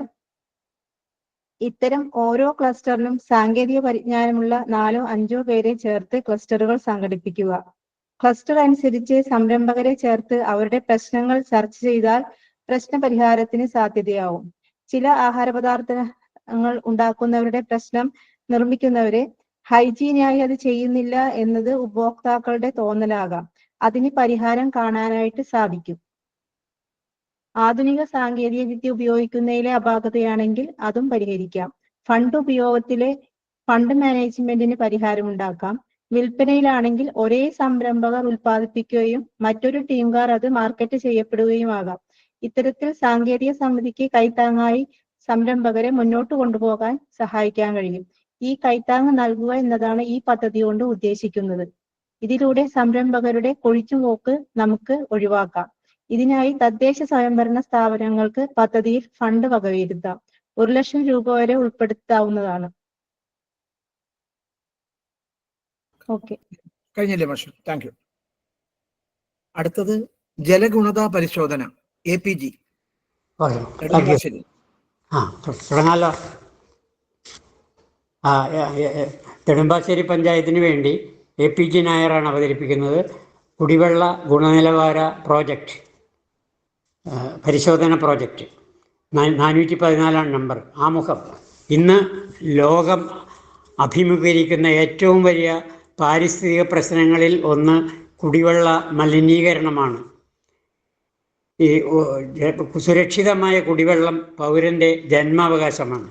ഈ ഒരവസ്ഥയിൽ നെടുമ്പാശ്ശേരി പഞ്ചായത്തിൻ്റെ കുടിവെള്ള സുരക്ഷാവസ്ഥയെ സംബന്ധിച്ച് പഠനം നടത്താനും അത് പരിഹരിക്കാനുമുള്ള കുടിവെള്ള ഗുണപരതാ പരിശോധന നടത്താനും കുടിവെള്ള ശുചിത്വ വർക്കിംഗ് കമ്മിറ്റി നിരന്തരം ആവശ്യപ്പെടുന്നു. അതുപോലെ തന്നെ പരിഷത്ത് കഴിഞ്ഞ നവംബർ ഡിസംബർ മാസങ്ങളിൽ നടത്തിയ ജലസുരക്ഷ ജീവസുരക്ഷ എന്ന ക്യാമ്പയിനിൽ ഉന്നയിച്ച ഏറ്റവും വലിയ പ്രശ്നം ഞങ്ങൾ ഉപയോഗിക്കുന്ന കുടിവെള്ളം ശുചിത്വമുള്ളതാണോ എന്ന് പരിശോധിക്കാനുള്ള പ്രാദേശികമായ ഒരു സംവിധാനം ഇവിടെ ഉണ്ടാവണം എന്നുള്ളതായിരുന്നു അവിടെ നിന്ന് ഉയർന്നു വന്നത്. ഇങ്ങനെ ഗുണപരതാ പരിശോധനത്തിന് പ്രാദേശിക തലത്തിൽ തന്നെ ആവശ്യാനുസരണം ലഭ്യമാക്കണം എന്നാണ് അവരാവശ്യപ്പെട്ടത്. ഇത്തരം ആവശ്യങ്ങൾ ഗ്രാമസഭകളിലും നിരന്തരം ഉന്നയിക്കാറുണ്ട്. ഈ ഒരു സാഹചര്യത്തിലാണ് നെടുമ്പാശ്ശേരി പഞ്ചായത്ത് കുടിവെള്ള ഗുണപരിശോധന എന്ന ഈ പ്രോജക്റ്റ് നടപ്പിലാക്കാൻ തീരുമാനിച്ചത്. ഈ പ്രോജക്റ്റ് നടപ്പാക്കുന്നതിൻ്റെ ഭാഗമായി എന്തെല്ലാം മാലിന്യങ്ങളാണ് കുടിവെള്ളത്തിൽ ഉണ്ടാവുക എന്നത് സംബന്ധിച്ചും അത് ജനങ്ങൾക്ക് അതിനെപ്പറ്റി ഒരു വിവരണം നൽകുന്നതിന് വേണ്ടിയുള്ള IEC പ്രോഗ്രാം നടത്തി. കുടുംബശ്രീ, ഗ്രാമസഭകൾ, റെസിഡൻസ് അസോസിയേഷനുകൾ എന്നിവയിൽ ഈ IEC പ്രോഗ്രാം ക്യാമ്പയിൻ നടത്തി. ഇതിൻ്റെ സാങ്കേതിക വശങ്ങളെപ്പറ്റി ഈ ക്യാമ്പയിനിലൂടെ ഉരുത്തിരിഞ്ഞു വന്ന വിവരങ്ങൾ താഴെ പറയുന്നു. മലിനീകരണങ്ങളെ 3 വിഭാഗമായി തിരിക്കാം. 1 ഭൗതിക മലിനീകരണം, 2 രാസമലിനീകരണം, 3 ജൈവ മലിനീകരണം. ഈ 3 മലിനീകരണങ്ങളും ഏതളവ് വരെ നമുക്ക് അനുവദനീയമാണ് എന്നുള്ളതിനെ പറ്റിയും നമ്മൾ പഠനം നടത്തി. അതിൽ വന്നിട്ടുള്ളത് അരുചി ദുർഗന്ധം പാടില്ല, കലക്കൽ 10 NTU, pH 6.5 to 8.5, ലയപദാർത്ഥങ്ങൾ 500 milligram per litre, കാഠിന്യം 300 മില്ലിഗ്രാം പെർ ലിറ്റർ, ഇരുമ്പ് 0.3 milligram per litre, fluoride 0.6 to 1.2 milligram per litre, chloride 250 milligram per litre, chloroform bacteria പാടില്ല. ഈ ഒരു വിവരശേഖരണത്തിൻ്റെ അടിസ്ഥാനത്തിലാണ് ഈ പ്രോജക്റ്റിലേക്ക് നമ്മൾ വന്നത്. വിവരശേഖരണങ്ങൾക്ക് പുറമെ കുടിവെള്ള മലിനീകരണം നമ്മുടെ ആരോഗ്യത്തെ എങ്ങനെ ബാധിക്കുന്നു എന്നുള്ളതിനെപ്പറ്റി ഒരു വിവരശേഖരണം കൂടി, സാങ്കേതിക വിവരശേഖരണം നെടുമ്പാശ്ശേരി PSCയിൽ നിന്ന് HIയുടെ സഹായത്തോടെ ലഭ്യമായി. മഞ്ഞപ്പിത്തം, വയറിളക്കം, ടൈഫോയിഡ്, ത്വക്ക് രോഗങ്ങൾ, നേത്രരോഗങ്ങൾ എന്നിവ കാണപ്പെടുന്നതായി കണ്ടു. വൈകല്യമുള്ള കുഞ്ഞുങ്ങളുടെ പിറവിക്ക് പോലും കുടിവെള്ള മലിനീകരണം കാരണമാകുന്നുണ്ട്. അതുകൊണ്ട് അതിനുള്ള ലക്ഷ്യങ്ങൾ, ഈ പ്രോജക്റ്റ് ലക്ഷ്യങ്ങളായി കുടിവെള്ളത്തിൽ മാലിന്യങ്ങൾ കലരാതിരിക്കുന്നതിനുള്ള പ്രതിരോധ നടപടികൾ സ്വീകരിക്കൽ, ജനങ്ങൾക്ക് കുടിവെള്ള സാക്ഷരത ഉറപ്പാക്കൽ, പരിശോധനയ്ക്ക് വിധേയമായ മാലിന്യരഹിത കുടിവെള്ളമാണ് ലഭ്യമാകുന്നത് എന്ന മാനസിക ബോധ്യം സംജാതമാക്കുക. 3 ജലപരിശോധനയുടെ കോളിഫോം ബാക്ടീരിയ, ഇക്കോളി ബാക്ടീരിയ എന്നിവയുടെ സാന്നിധ്യം ഒഴിവാക്കി ജലജന്യ രോഗങ്ങളിൽ നിന്ന് സുരക്ഷ ഉറപ്പാക്കുക. കിണർ ജലമായാലും വാട്ടർ അതോറിറ്റിയുടെ നൽകുന്ന വെള്ളമായാലും തിളപ്പിച്ചാറിയ ജലം മാത്രമേ ഉപയോഗിക്കാവൂ എന്ന ഒരു ബോധവൽക്കരണം നൽകുക. സുസ്ഥിര വികസനത്തിന് ആരോഗ്യമുള്ള ജനതയ്ക്ക് കുടിവെള്ള സുരക്ഷത എന്നീ ലക്ഷ്യങ്ങളോടെയാണ് ഈ പ്രോജക്റ്റ് വെച്ചത്. അടുത്തേക്ക് പോവാം, സമയമായി. ഓക്കെ, അടുത്തത് കുടിവെള്ള സാക്ഷരത BG ജോസ്. എല്ലാവർക്കും നമസ്കാരം. തൊട്ടുമുമ്പ് APG സാർ പറഞ്ഞതിൻ്റെ തുടർച്ച തന്നെയാണ്. കുടിവെള്ളം വളരെ അമൂല്യമായ പ്രകൃതി വിഭവമാണ് നമുക്ക് ജലം. ആഗോളതാപനം പോലെ തന്നെ ആഗോള പ്രശ്നമാണ് ജലവും മാറിയിരിക്കുകയാണ്. സുരക്ഷിതമായ കുടിവെള്ളം എല്ലാവർക്കും ലഭിക്കണം. ജല മാനേജ്മെന്റ് വേണം. ലഭിക്കുന്ന വെള്ളത്തെ എങ്ങനെ സംരക്ഷിച്ച് ആവശ്യം ഉപയോഗിക്കാം, മലിനപ്പെടാതിരിക്കാൻ എന്ത് ചെയ്യണം, എന്ത് ആവശ്യങ്ങൾക്ക് ഉപയോഗിക്കണം, അതിന്റെ മുൻഗണന എന്തായിരിക്കണം, ദുരുപയോഗവും അമിത ഉപയോഗവും പാഴാക്കലും എങ്ങനെ തടയാം, കുറച്ച് വെള്ളം ഉപയോഗിച്ച് എങ്ങനെ കൂടുതൽ ആവശ്യങ്ങൾ നിറവേറ്റാം എന്നിവയെല്ലാം നമ്മൾ ഈ ജലമാനേജൻ്റെ ഭാഗമായിട്ട് നമ്മൾ ഓരോരുത്തരും സമൂഹം കൂട്ടായും ചർച്ച ചെയ്ത് തീരുമാനമെടുക്കേണ്ടതാണ്. ഉദാഹരണം, നമ്മളെക്കാൾ കുറഞ്ഞ അളവിൽ വെള്ളം ലഭിക്കുന്നിടത്ത് ഉള്ളവരും അവരുടെ ജീവിതാവശ്യങ്ങൾ നിറവേറ്റുന്നുണ്ട് എന്ന് നാം മനസ്സിലാക്കണം. രാജസ്ഥാനിൽ 100 മില്ലി ലിറ്റർ മഴ ലഭിക്കുമ്പോൾ കേരളത്തിൽ അത് 3000 മില്ലി ലിറ്റർ മഴയാണ് നമുക്ക് ലഭിക്കുന്നത്. അത് നമ്മൾ വേണ്ട വിധത്തിൽ ഉപയോഗിക്കുന്നില്ല. ഇതുമായിട്ട് ബന്ധപ്പെട്ട ഒരു പ്രോജക്റ്റിനെ പറ്റി പറയുകയാണെങ്കിൽ നമ്മുടെ ലക്ഷ്യം 3, 4, 7, 8, 19, 20 എന്നീ വാർഡുകളിലെ കുടിവെള്ള പരിശോധന. 6 വാർഡുകളിലായി 250 കിണറുകളിലെ വെള്ളത്തിന്റെ ഗുണത പരിശോധന, ജലസംരക്ഷണത്തെക്കുറിച്ചും ജല ഉപഭോഗത്തെക്കുറിച്ചും ഇടപെടൽ സാധ്യതകൾ പരിചയപ്പെടുത്തുക. അതിന് ആലോചന യോഗം, 6 വാർഡുകളിലെ ജലപ്രതികൾ, പ്രവർത്തകർ എന്നിവരുടെ യോഗം, വാർഡ് തല സംഘാടക സമിതി രൂപീകരണ യോഗം, അതിനുവേണ്ടി നോട്ടീസ്, പരിശോധന സാമഗ്രികൾ വാങ്ങൽ, വാർഡ് തല നടത്തം, പഠനം, പ്രചാരണം, പരിശോധകരെ കണ്ടെത്തൽ, ഒരു വാർഡിൽ നിന്ന് 10 പേരെങ്കിലും, ആദ്യഘട്ട റിപ്പോർട്ട് തയ്യാറാക്കണം, ജലം പരിശോധിക്കേണ്ട കിണറുകളിലെ ഏതെന്ന് എന്ന് തീരുമാനിക്കണം, പഞ്ചായത്ത് തല പരിശീലനം 3 ബാച്ചായി, ജലപരിശോധന ഉദ്ഘാടനം, വാർഡ് തല റിപ്പോർട്ട് തയ്യാറാക്കണം, പഞ്ചായത്ത് തല റിപ്പോർട്ട് തയ്യാറാക്കി ഭരണസമിതിക്ക് ചർച്ചയ്ക്കായി നൽകുന്നു, കുടിവെള്ള സാക്ഷരതാ സെമിനാർ തുടർ നടപടികൾ. ഇതിന്റെ ചെലവുകളെ പറ്റി പറയണേ, ആലോചന യോഗം 250 രൂപ, വാർഡ് പ്രതിനിധികളുടെ യോഗം 1250, വാർഡ് തല യോഗം 6 വാർഡിന് 500 രൂപ വീതം, നോട്ടീസ് ചായ ഉൾപ്പെടെ 3000 രൂപ, പരിശോധന സാമഗ്രികൾ വാങ്ങൽ 50,000 രൂപ, നടത്തം 6 വാർഡുകൾ 3000 രൂപ, റിപ്പോർട്ട് 2400 രൂപ, പഞ്ചായത്ത് തല പരിശീലനം സ്റ്റേഷനറി 60x15 900 രൂപ, യാത്ര 60x50 3000 രൂപ, ഊണ് ചായ 60x150 9000 രൂപ, ജലപരിശോധന തുടക്കം, വാർഡ് തല റിപ്പോർട്ട് 3000 രൂപ, പഞ്ചായത്ത് തല റിപ്പോർട്ട് അച്ചടി 10,000 രൂപ ഭരണസമിതി കൈമാറുന്നു. കുടിവെള്ള സാക്ഷരതാ സെമിനാർ വൈകിട്ട് 3-ന് 100 പേർ, നോട്ടീസ് ചായ ഫോട്ടോ ഉൾപ്പെടെ 5000 രൂപ, തുടർ നടപടികൾ മറ്റിനം, ആകെ 1,00,000 രൂപ. ഇതാണ് ഇതിനു വേണ്ടിയുള്ള ചെലവായിട്ട് കണക്കാക്കുന്നത്. ഇതിനു വേണ്ടിയുള്ള കുടിവെള്ള പരിശോധനയ്ക്കായിട്ട് പഞ്ചായത്ത് നേരിട്ടും നമ്മുടെ കൊച്ചി യൂണിവേഴ്സിറ്റിയുടെ പൂർണ്ണമായ സഹകരണത്തിൽ നടത്താവുന്നതാണ്.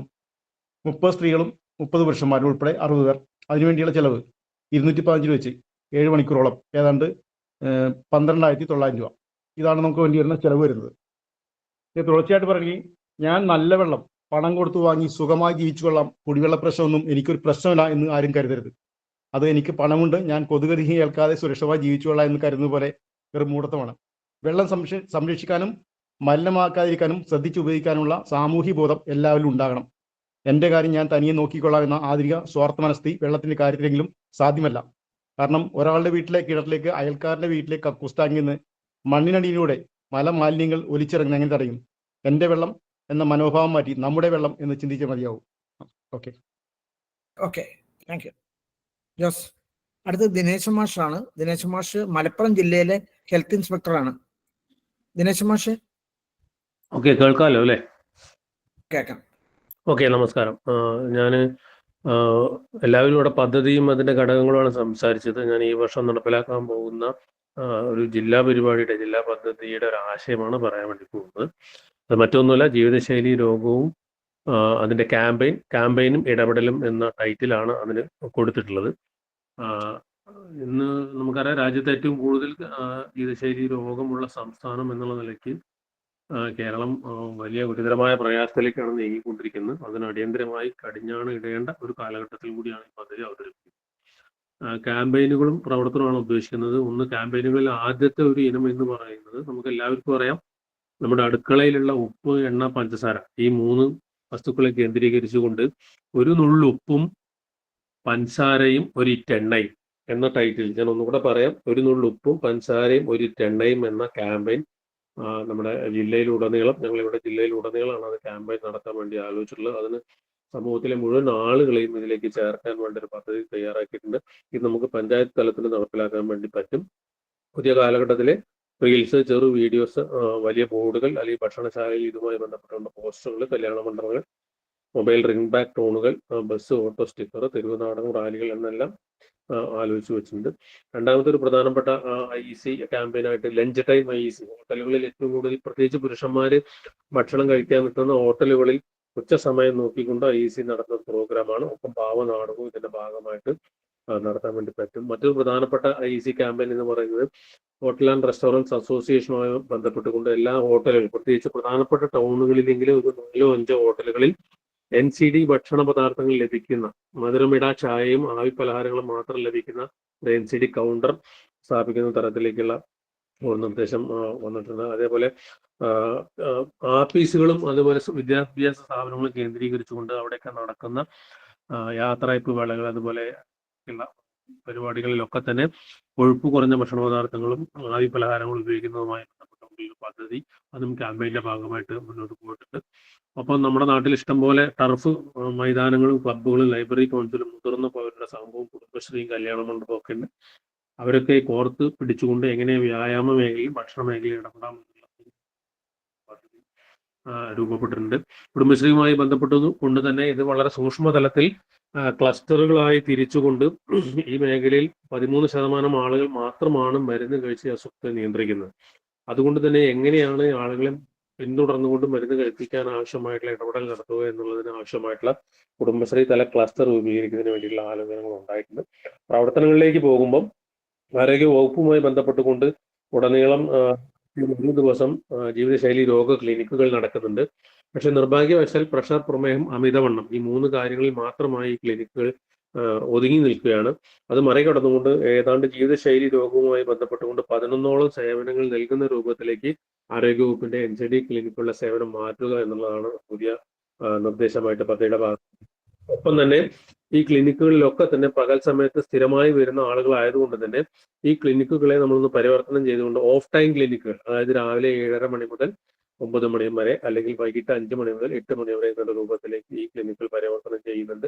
അങ്ങനെ വരുമ്പോൾ പുതിയ ആളുകൾക്ക്, പണിക്ക് പോകുന്ന ആളുകൾക്ക് കൂടി ക്ലിനിക്കിൽ പങ്കെടുക്കാൻ കഴിയും. കൂടുതൽ കേസുകൾ കണ്ടെത്താനും പങ്കാളിത്തം വർദ്ധിപ്പിക്കാനും പറ്റും. മറ്റൊരു ആലോചന നമ്മുടെ മുമ്പിലുള്ളത് ആനുവൽ സ്ക്രീനിങ് നമുക്ക് നടത്താൻ ഇതുവരെ ആർക്കും പറ്റിയിട്ടില്ല കേരളത്തിൽ സമ്പൂർണ്ണമായിട്ട്. അപ്പൊ അതുകൊണ്ട് തന്നെ വരുന്ന തെരഞ്ഞെടുപ്പ് സമയത്ത് പരമാവധി 80% ആളുകൾ പുറത്തിറങ്ങുന്ന ഒരു സമയമാണ്. അപ്പൊ ആ തെരഞ്ഞെടുപ്പിനോടനുബന്ധിച്ചുകൊണ്ട് പങ്കെടുക്കുന്ന അല്ലെങ്കിൽ സമ്മതിദാനാവകാശം പ്രയോജനപ്പെടുത്താൻ വരുന്ന ആളുകളെ മുഴുവൻ സ്ക്രീനിങ്ങിന് വിധേയമാക്കുക എന്നുള്ള ആലോചന അതിന്റെ കൂടെ വരുന്നുണ്ട്. ഒപ്പം തന്നെ ശൈലി ആപ്പിൽ കണ്ടെത്തുന്ന ആളുകളെ മുഴുവൻ എങ്ങനെ ജനകീയമായി ക്ലിനിക്കുകളിൽ എത്തിക്കാം, അതിനെന്താണ് തടസ്സം എന്നുള്ള അതുമായി ബന്ധപ്പെട്ടുകൊണ്ടുള്ള പദ്ധതിയും ഇതിന്റെ ഭാഗമായിട്ട് വരുന്നുണ്ട്. ഇതിന് ജില്ലയിലെയും അതുപോലെ നമുക്ക് വേണമെങ്കിൽ പഞ്ചായത്തിലെ മുഴുവൻ വകുപ്പുകളെയും ഏകോപിപ്പിച്ചുകൊണ്ട് നല്ല പ്രവർത്തനം ഇതിന്റെ ഭാഗമായിട്ട് നടത്താൻ വേണ്ടി പറ്റും. മാത്രമല്ല ഇതിന് മറ്റൊരു പ്രത്യേകത കൂടെ പറയാനുള്ളത്, വളരെ കുറഞ്ഞ പണച്ചെലവ് കൊണ്ട് മാത്രം വലിയ ടപ്പിൽ നടത്താൻ പറ്റാവുന്ന ഒരു പ്രധാനപ്പെട്ട പ്രൊജക്റ്റായി നമുക്ക് ഏറ്റെടുക്കാം. ഒരുപക്ഷെ ജനകീയാസൂത്രണത്തിനും സാക്ഷരതയ്ക്ക് ശേഷം കേരളം ആവശ്യപ്പെടുന്ന ഏറ്റവും കൂടുതൽ ജനകീയ മുന്നേറ്റം ആവശ്യമുള്ള ഒരു പദ്ധതി ആയിട്ടാണ് മലപ്പുറം ജില്ലാ തലത്തിൽ ആദ്യഘട്ടത്തിൽ പദ്ധതിയെ കാണും. Okay, thank you.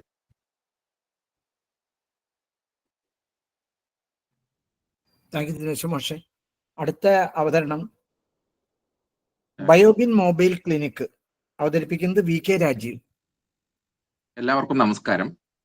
ഞാൻ രാജീവൻ, ശാസ്ത്ര സാഹിത്യ പരിഷത്തിന്റെ ആലുവ യൂണിറ്റ് സെക്രട്ടറിയാണ്. കൂടാതെ ആലുവ മുനിസിപ്പാലിറ്റിയിലെ വാർഡ് 18, 21 ഉൾപ്പെടുന്ന 88 വീടുകൾ ഉൾക്കൊള്ളുന്ന ART റെസിഡന്റ് അസോസിയേഷൻ സെക്രട്ടറിയുമാണ്.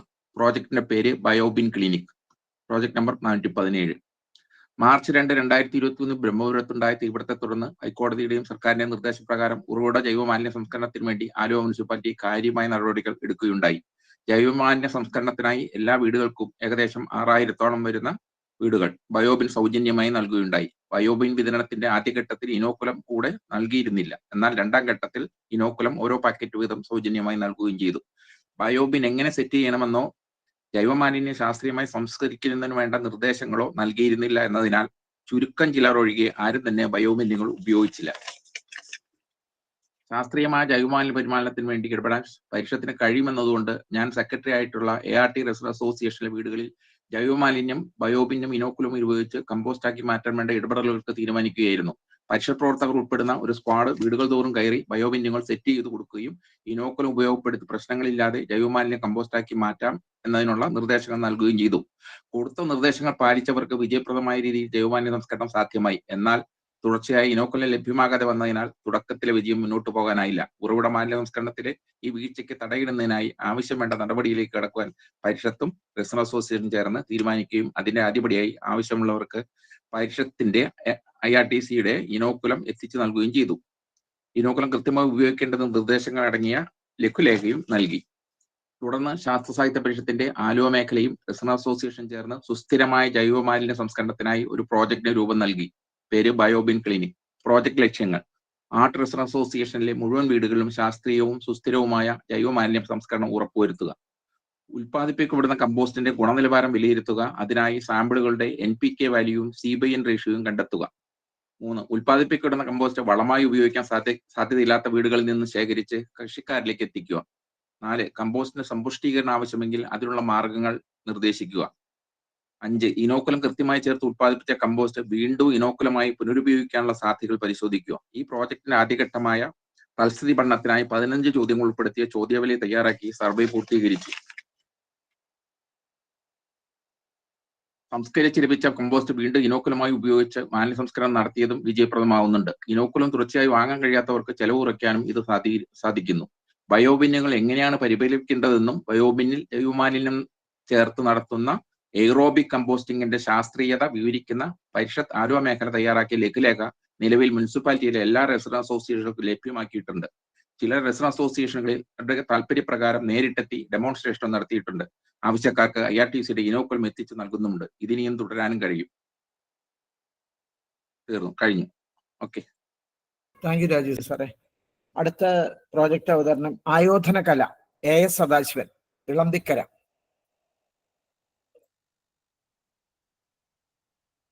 സദാശിവനില്ലേ? ഇല്ല, സദസ്യൻ മോശമില്ല. അടുത്തത് മുതിർന്ന പൗരന്മാർക്കുള്ള ഒരു പ്രോജക്റ്റ് ആണ്. ഡോക്ടർ AP ആന്നി അവതരിപ്പിക്കുന്നത്.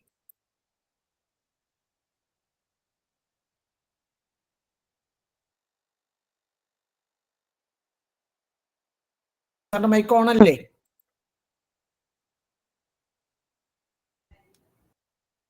AP ആന്നി സാർ ഇല്ലേ? ലിസ്റ്റിലുണ്ട്, മൈക്ക് ഓൺ ചെയ്യാൻ പറ്റും.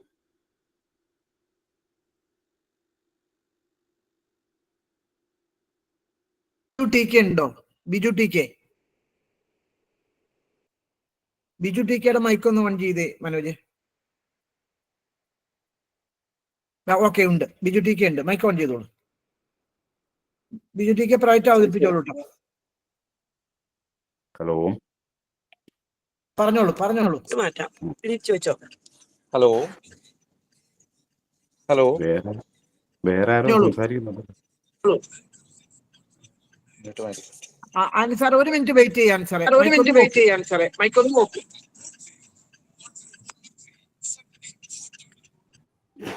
എല്ലാവർക്കും നമസ്കാരം.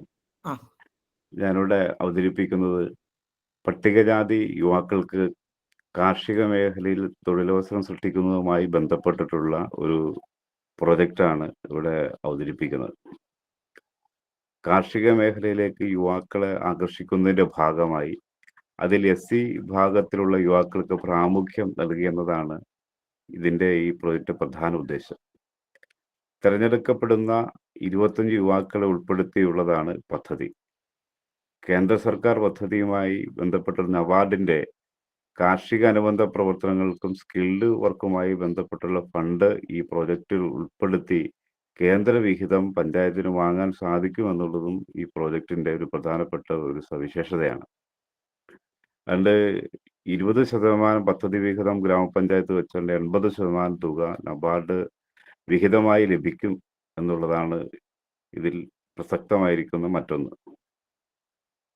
ഇത് സ്വാശ്രയ സംഘത്തിൽ അധിഷ്ഠിതമായിരിക്കും ഈ ഗ്രൂപ്പിന്റെ പ്രവർത്തനം. അതുമായി ബന്ധപ്പെട്ട് ബാങ്കിലും പഞ്ചായത്തിനും ഇത് രജിസ്റ്റർ ചെയ്യപ്പെടും. കാർഷിക യന്ത്രോപകരണങ്ങളിൽ യുവാക്കൾക്ക്, ആധുനിക കാർഷിക ഉപകരണങ്ങളിൽ യുവാക്കൾക്ക് പരിശീലനം നൽകുക എന്നാണ് ആദ്യഘട്ട പ്രവർത്തനം.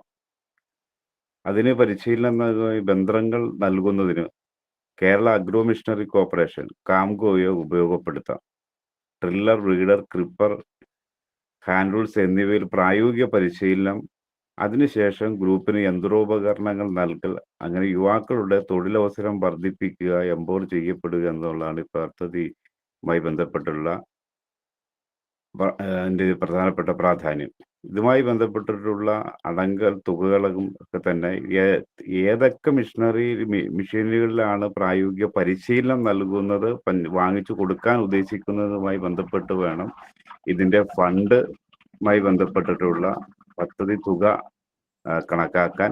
അപ്പോൾ അത്തരം കാര്യങ്ങൾ അതാത് ഗ്രാമപഞ്ചായത്തുകൾ നടപ്പിലാക്കുന്ന മുറയ്ക്ക് അതിന്റെ ഫണ്ടുകൾ ക്രമപ്പെടുത്തായി ഉപയോഗിക്കുക എന്നുള്ളതാണ് അതുമായി ബന്ധപ്പെട്ട് പറയാനുള്ളത്. ഇതാണ് ഇത്രയും കാര്യമാണ് ഈ പ്രോജക്റ്റുമായി ബന്ധപ്പെട്ട് ഒരു ആമുഖമായി പറയാനുള്ളത്. പിന്നാലെ ഇതുമായി ഈ പ്രോജക്റ്റ് ആവശ്യമാവുന്ന മുറയ്ക്ക് ഇതുമായി ബന്ധപ്പെട്ടിട്ടുള്ള കൂട്ടിച്ചേർക്കൽ നടത്താം. എല്ലാവരും തന്നെ പ്രോജക്റ്റ് പൂർത്തിയാക്കിയിട്ട് അയച്ചു തരണം കേട്ടോ. അത് അവസാനം പറയാമെന്നാണ് ഞാൻ വിചാരിച്ചത്. അടുത്തത് ദീപാമണി. എല്ലാവർക്കും നമസ്കാരം. ജെൻഡർ ഡെസ്ക് ഒരു വ്യക്തിയുടെ ജീവിതത്തിന്റെ ഏറ്റവും നിർണായകമായ കൗമാരമാണ്. വ്യക്തിത്വ രൂപീകരണവും ആത്മാഭിമാന ബോധവും ശക്തമായി ഉരുത്തിരിയുന്ന സമയമാണിത്. ആശയവിനിമയ ശേഷിയും തീരുമാനമെടുക്കാനുള്ള വിവേചനവും രൂപപ്പെടുന്നത് ഈ സമയത്താണ്. പലവിധ ഭീതികളും തീവ്രമായ വികാര വിക്ഷോഭങ്ങളും പ്രത്യാശകളും ഒക്കെയുള്ള സമയമായിരിക്കും ഇത്. ഓരോ പ്രശ്നത്തിന്റെയും വിവിധ വശങ്ങളും ബദൽ മാർഗങ്ങളും വിശകലനം ചെയ്ത് ശരിയായ തീരുമാനമെടുക്കാൻ വേണ്ട പരിശീലനവും അവസരങ്ങളും കുട്ടികൾക്കൊരുക്കാൻ അധ്യാപകരും രക്ഷകർത്താക്കളും സമൂഹവും മുൻകൈയെടുക്കേണ്ടതുണ്ട്. കൂടാതെ പെൺകുട്ടികൾക്ക് നേരെ അതിക്രമങ്ങൾ വർദ്ധിച്ചു വരുന്ന ഒരു കാലമാണിത്. കുടുംബത്തിനുള്ളിലും യാത്രാവേളകളിലും സ്കൂളിനുള്ളിൽ നിന്ന് പോലും അവർ ശാരീരിക മാനസിക പീഡനങ്ങൾക്ക് ഇരയാകുന്നു. അവരുടെ പ്രശ്നങ്ങൾ തുറന്നു പറയാനുള്ള സാഹചര്യവും സ്കൂൾ തലത്തിൽ ഉണ്ടാകണം. മുകളിൽ സൂചിപ്പിച്ച കാര്യങ്ങളുടെ ഗൗരവം കണക്കിലെടുത്തുകൊണ്ട് സ്കൂളുകൾ കേന്ദ്രീകരിച്ച് ഒരു ജെൻഡർ ഡെസ്ക് രൂപീകരിക്കണം. ലക്ഷ്യം: രക്ഷിതാക്കൾക്കായി ക്ലാസുകൾ സംഘടിപ്പിക്കുക, സ്ത്രീ സൗഹൃദ അന്തരീക്ഷം ഒരുക്കുക, മാനസികമായ സമ്മർദ്ദം അനുഭവിക്കുന്ന കുട്ടികളെ തിരിച്ചറിഞ്ഞ് യഥാസമയം ആവശ്യമായ ഇടപെടൽ നടത്തുക, വ്യക്തിത്വ വികസനത്തിന് സഹായകരമായ ക്ലാസുകൾ സംഘടിപ്പിക്കുക, ആർത്തവകാലത്തെ മാനസികമായ സമ്മർദ്ദം കൂടാതെ നേരിടാനുള്ള മുന്നറിവുകൾ നൽകുക, ആൺകുട്ടികളും പെൺകുട്ടികളും നേരിടുന്ന ശാരീരിക മാനസിക ആരോഗ്യ പ്രശ്നങ്ങളെ ചോദിച്ചറിഞ്ഞ് പരിപാലനം ലഭ്യമാക്കുക, പ്രശ്നങ്ങളെ അഭിമുഖീകരിക്കാനുള്ള മാനസികമായ കരുത്ത് നൽകുക. ഗുണഭോക്താക്കൾ: വിദ്യാലയത്തിലെ മുഴുവൻ കുട്ടികളും അവരുടെ രക്ഷിതാക്കളും. പ്രവർത്തനങ്ങൾ: സ്കൂൾ PTA യോഗത്തിൽ ജെൻഡർ ഡെസ്ക് എന്ന സംവിധാനത്തിന്റെ ആവശ്യകത ബോധ്യപ്പെടുത്തുക.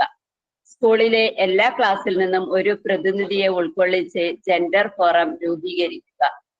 ജെൻഡർ ഡെസ്കിനായി സമിതി രൂപീകരിക്കുക. ലൈബ്രറി കേന്ദ്രീകരിച്ച് ഒരു ചെറിയ ഓഫീസ് സംവിധാനം ഒരുക്കുക. അത്യാവശ്യം ഫയലുകൾ സൂക്ഷിക്കാനുള്ള ഒരു മേശയും. ലക്ഷ്യത്തിൽ സൂചിപ്പിച്ച വിഷയങ്ങളിൽ ക്ലാസുകൾ സംഘടിപ്പിക്കുക.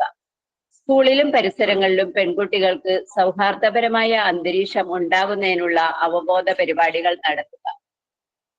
ഗേൾ ഫ്രണ്ട്ലി ടോയ്ലറ്റ് സൗകര്യം, ജലലഭ്യത, മറ്റ് ശുചിത്വ പ്രവർത്തനങ്ങൾ നടത്തുന്നതിനുള്ള സൗകര്യം ഒരുക്കുക. കൗമാര വിദ്യാഭ്യാസം നൽകുക. കുട്ടികൾക്കുള്ള പരാതികൾ കേൾക്കാനുള്ള അവസരമൊരുക്കുക. കൗൺസിലിങ്ങിന് സൗകര്യമൊരുക്കുക. കുടുംബ ആരോഗ്യ കേന്ദ്രത്തിലെ കൗമാര ക്ലിനിക്കിന്റെ സൗകര്യം ഡെസ്ക് വഴി പ്രയോജനപ്പെടുത്താം. പ്രതിരോധ പരിശീലന ക്ലാസുകൾ സംഘടിപ്പിക്കുക. ഇത് പഞ്ചായത്ത് പ്രോജക്റ്റ് വഴി സാധ്യമാക്കാം. മാസത്തിൽ ഒരിക്കലെങ്കിലും ജെൻഡർ ഡെസ്കിന്റെ യോഗം കൂടുക. അത്യാവശ്യം ഓഫീസിൽ ഉണ്ടായിരിക്കേണ്ടത് ഒരു പരാതി പെട്ടി, പരാതി രജിസ്റ്റർ, പരാതി പരിഹാര രജിസ്റ്റർ, ജെൻഡർ ഡെസ്ക് എന്നെഴുതിയ ബോർഡ്. സംഘാടനം: PTA യോഗത്തിന്റെ അംഗീകാരത്തിന് ശേഷം ഡെസ്ക് രൂപീകരിക്കുക. സ്കൂൾ ലൈബ്രറി കേന്ദ്രീകരിച്ച് പ്രവർത്തിക്കേണ്ട ഒരു സംവിധാനമാണിത്. പബ്ലിക് ഹെൽത്ത് നഴ്സ്, ലൈബ്രറിയൻ, കുട്ടികൾ, അധ്യാപകർ, രക്ഷിതാക്കൾ, ഈ 3 വിഭാഗത്തിന്റെയും പ്രതിനിധികൾ, ഒരു വനിതാ പോലീസ്, വാർഡ് മെമ്പർ എന്നിവർ കൂടി ചേരുന്നതാണ് ജെൻഡർ ഡെസ്കിന്റെ സംഘടനാ രൂപം. ഒരു ലേഡി ടീച്ചർ കൺവീനറായും ഒരു വനിതാ PTA അംഗം ചെയർപേഴ്സൺ ആകുന്നതുമായിരിക്കും നല്ലത്. സ്കൂൾ തലത്തിൽ ഒരു ജെൻഡർ ഫോറം രൂപീകരിക്കണം. എല്ലാ ക്ലാസ്സിലെയും ഒരു ആൺകുട്ടിയും പെൺകുട്ടിയും ഉൾപ്പെടുന്നതായിരിക്കണം ആ ഫോറം. സമയാസമയം അവരുടെ പ്രധാന ചുമതല തന്റെ സഹപാഠികളിൽ ഉണ്ടാകുന്ന മാറ്റങ്ങൾ, നേരിടുന്ന മാനസികമായ പ്രശ്നങ്ങൾ, ഇതെല്ലാം തിരിച്ചറിഞ്ഞ് ജെൻഡർ ഡെസ്കിന്റെ ശ്രദ്ധയിൽ കൊണ്ടുവരിക എന്നുള്ളതാണ്. ധനകാര്യ വിശകലനം: ആകെ ചെലവ് 10,000 രൂപ. ആവശ്യമായ പണം കണ്ടെത്താനുള്ള മാർഗങ്ങൾ: പഞ്ചായത്ത്, PTA, സഹകരണ സംഘം. നേട്ടങ്ങൾ: കുട്ടികൾ നേരിടുന്ന പ്രശ്നങ്ങളിൽ യഥാസമയം ഇടപെടുന്നത് വഴി അവരുടെ മാനസിക സമ്മർദ്ദങ്ങൾ കുറക്കാൻ കഴിയും. പഠന കാര്യങ്ങളിൽ കൂടുതൽ ശ്രദ്ധിക്കാൻ കഴിയും. രക്ഷിതാക്കൾക്കും അധ്യാപകർക്കും ഇന്ന് നേരിടുന്ന പല പ്രശ്നങ്ങളെയും ആയാസരഹിതമായി അഭിമുഖീകരിക്കാൻ കഴിയും. മോണിറ്ററിംഗ്.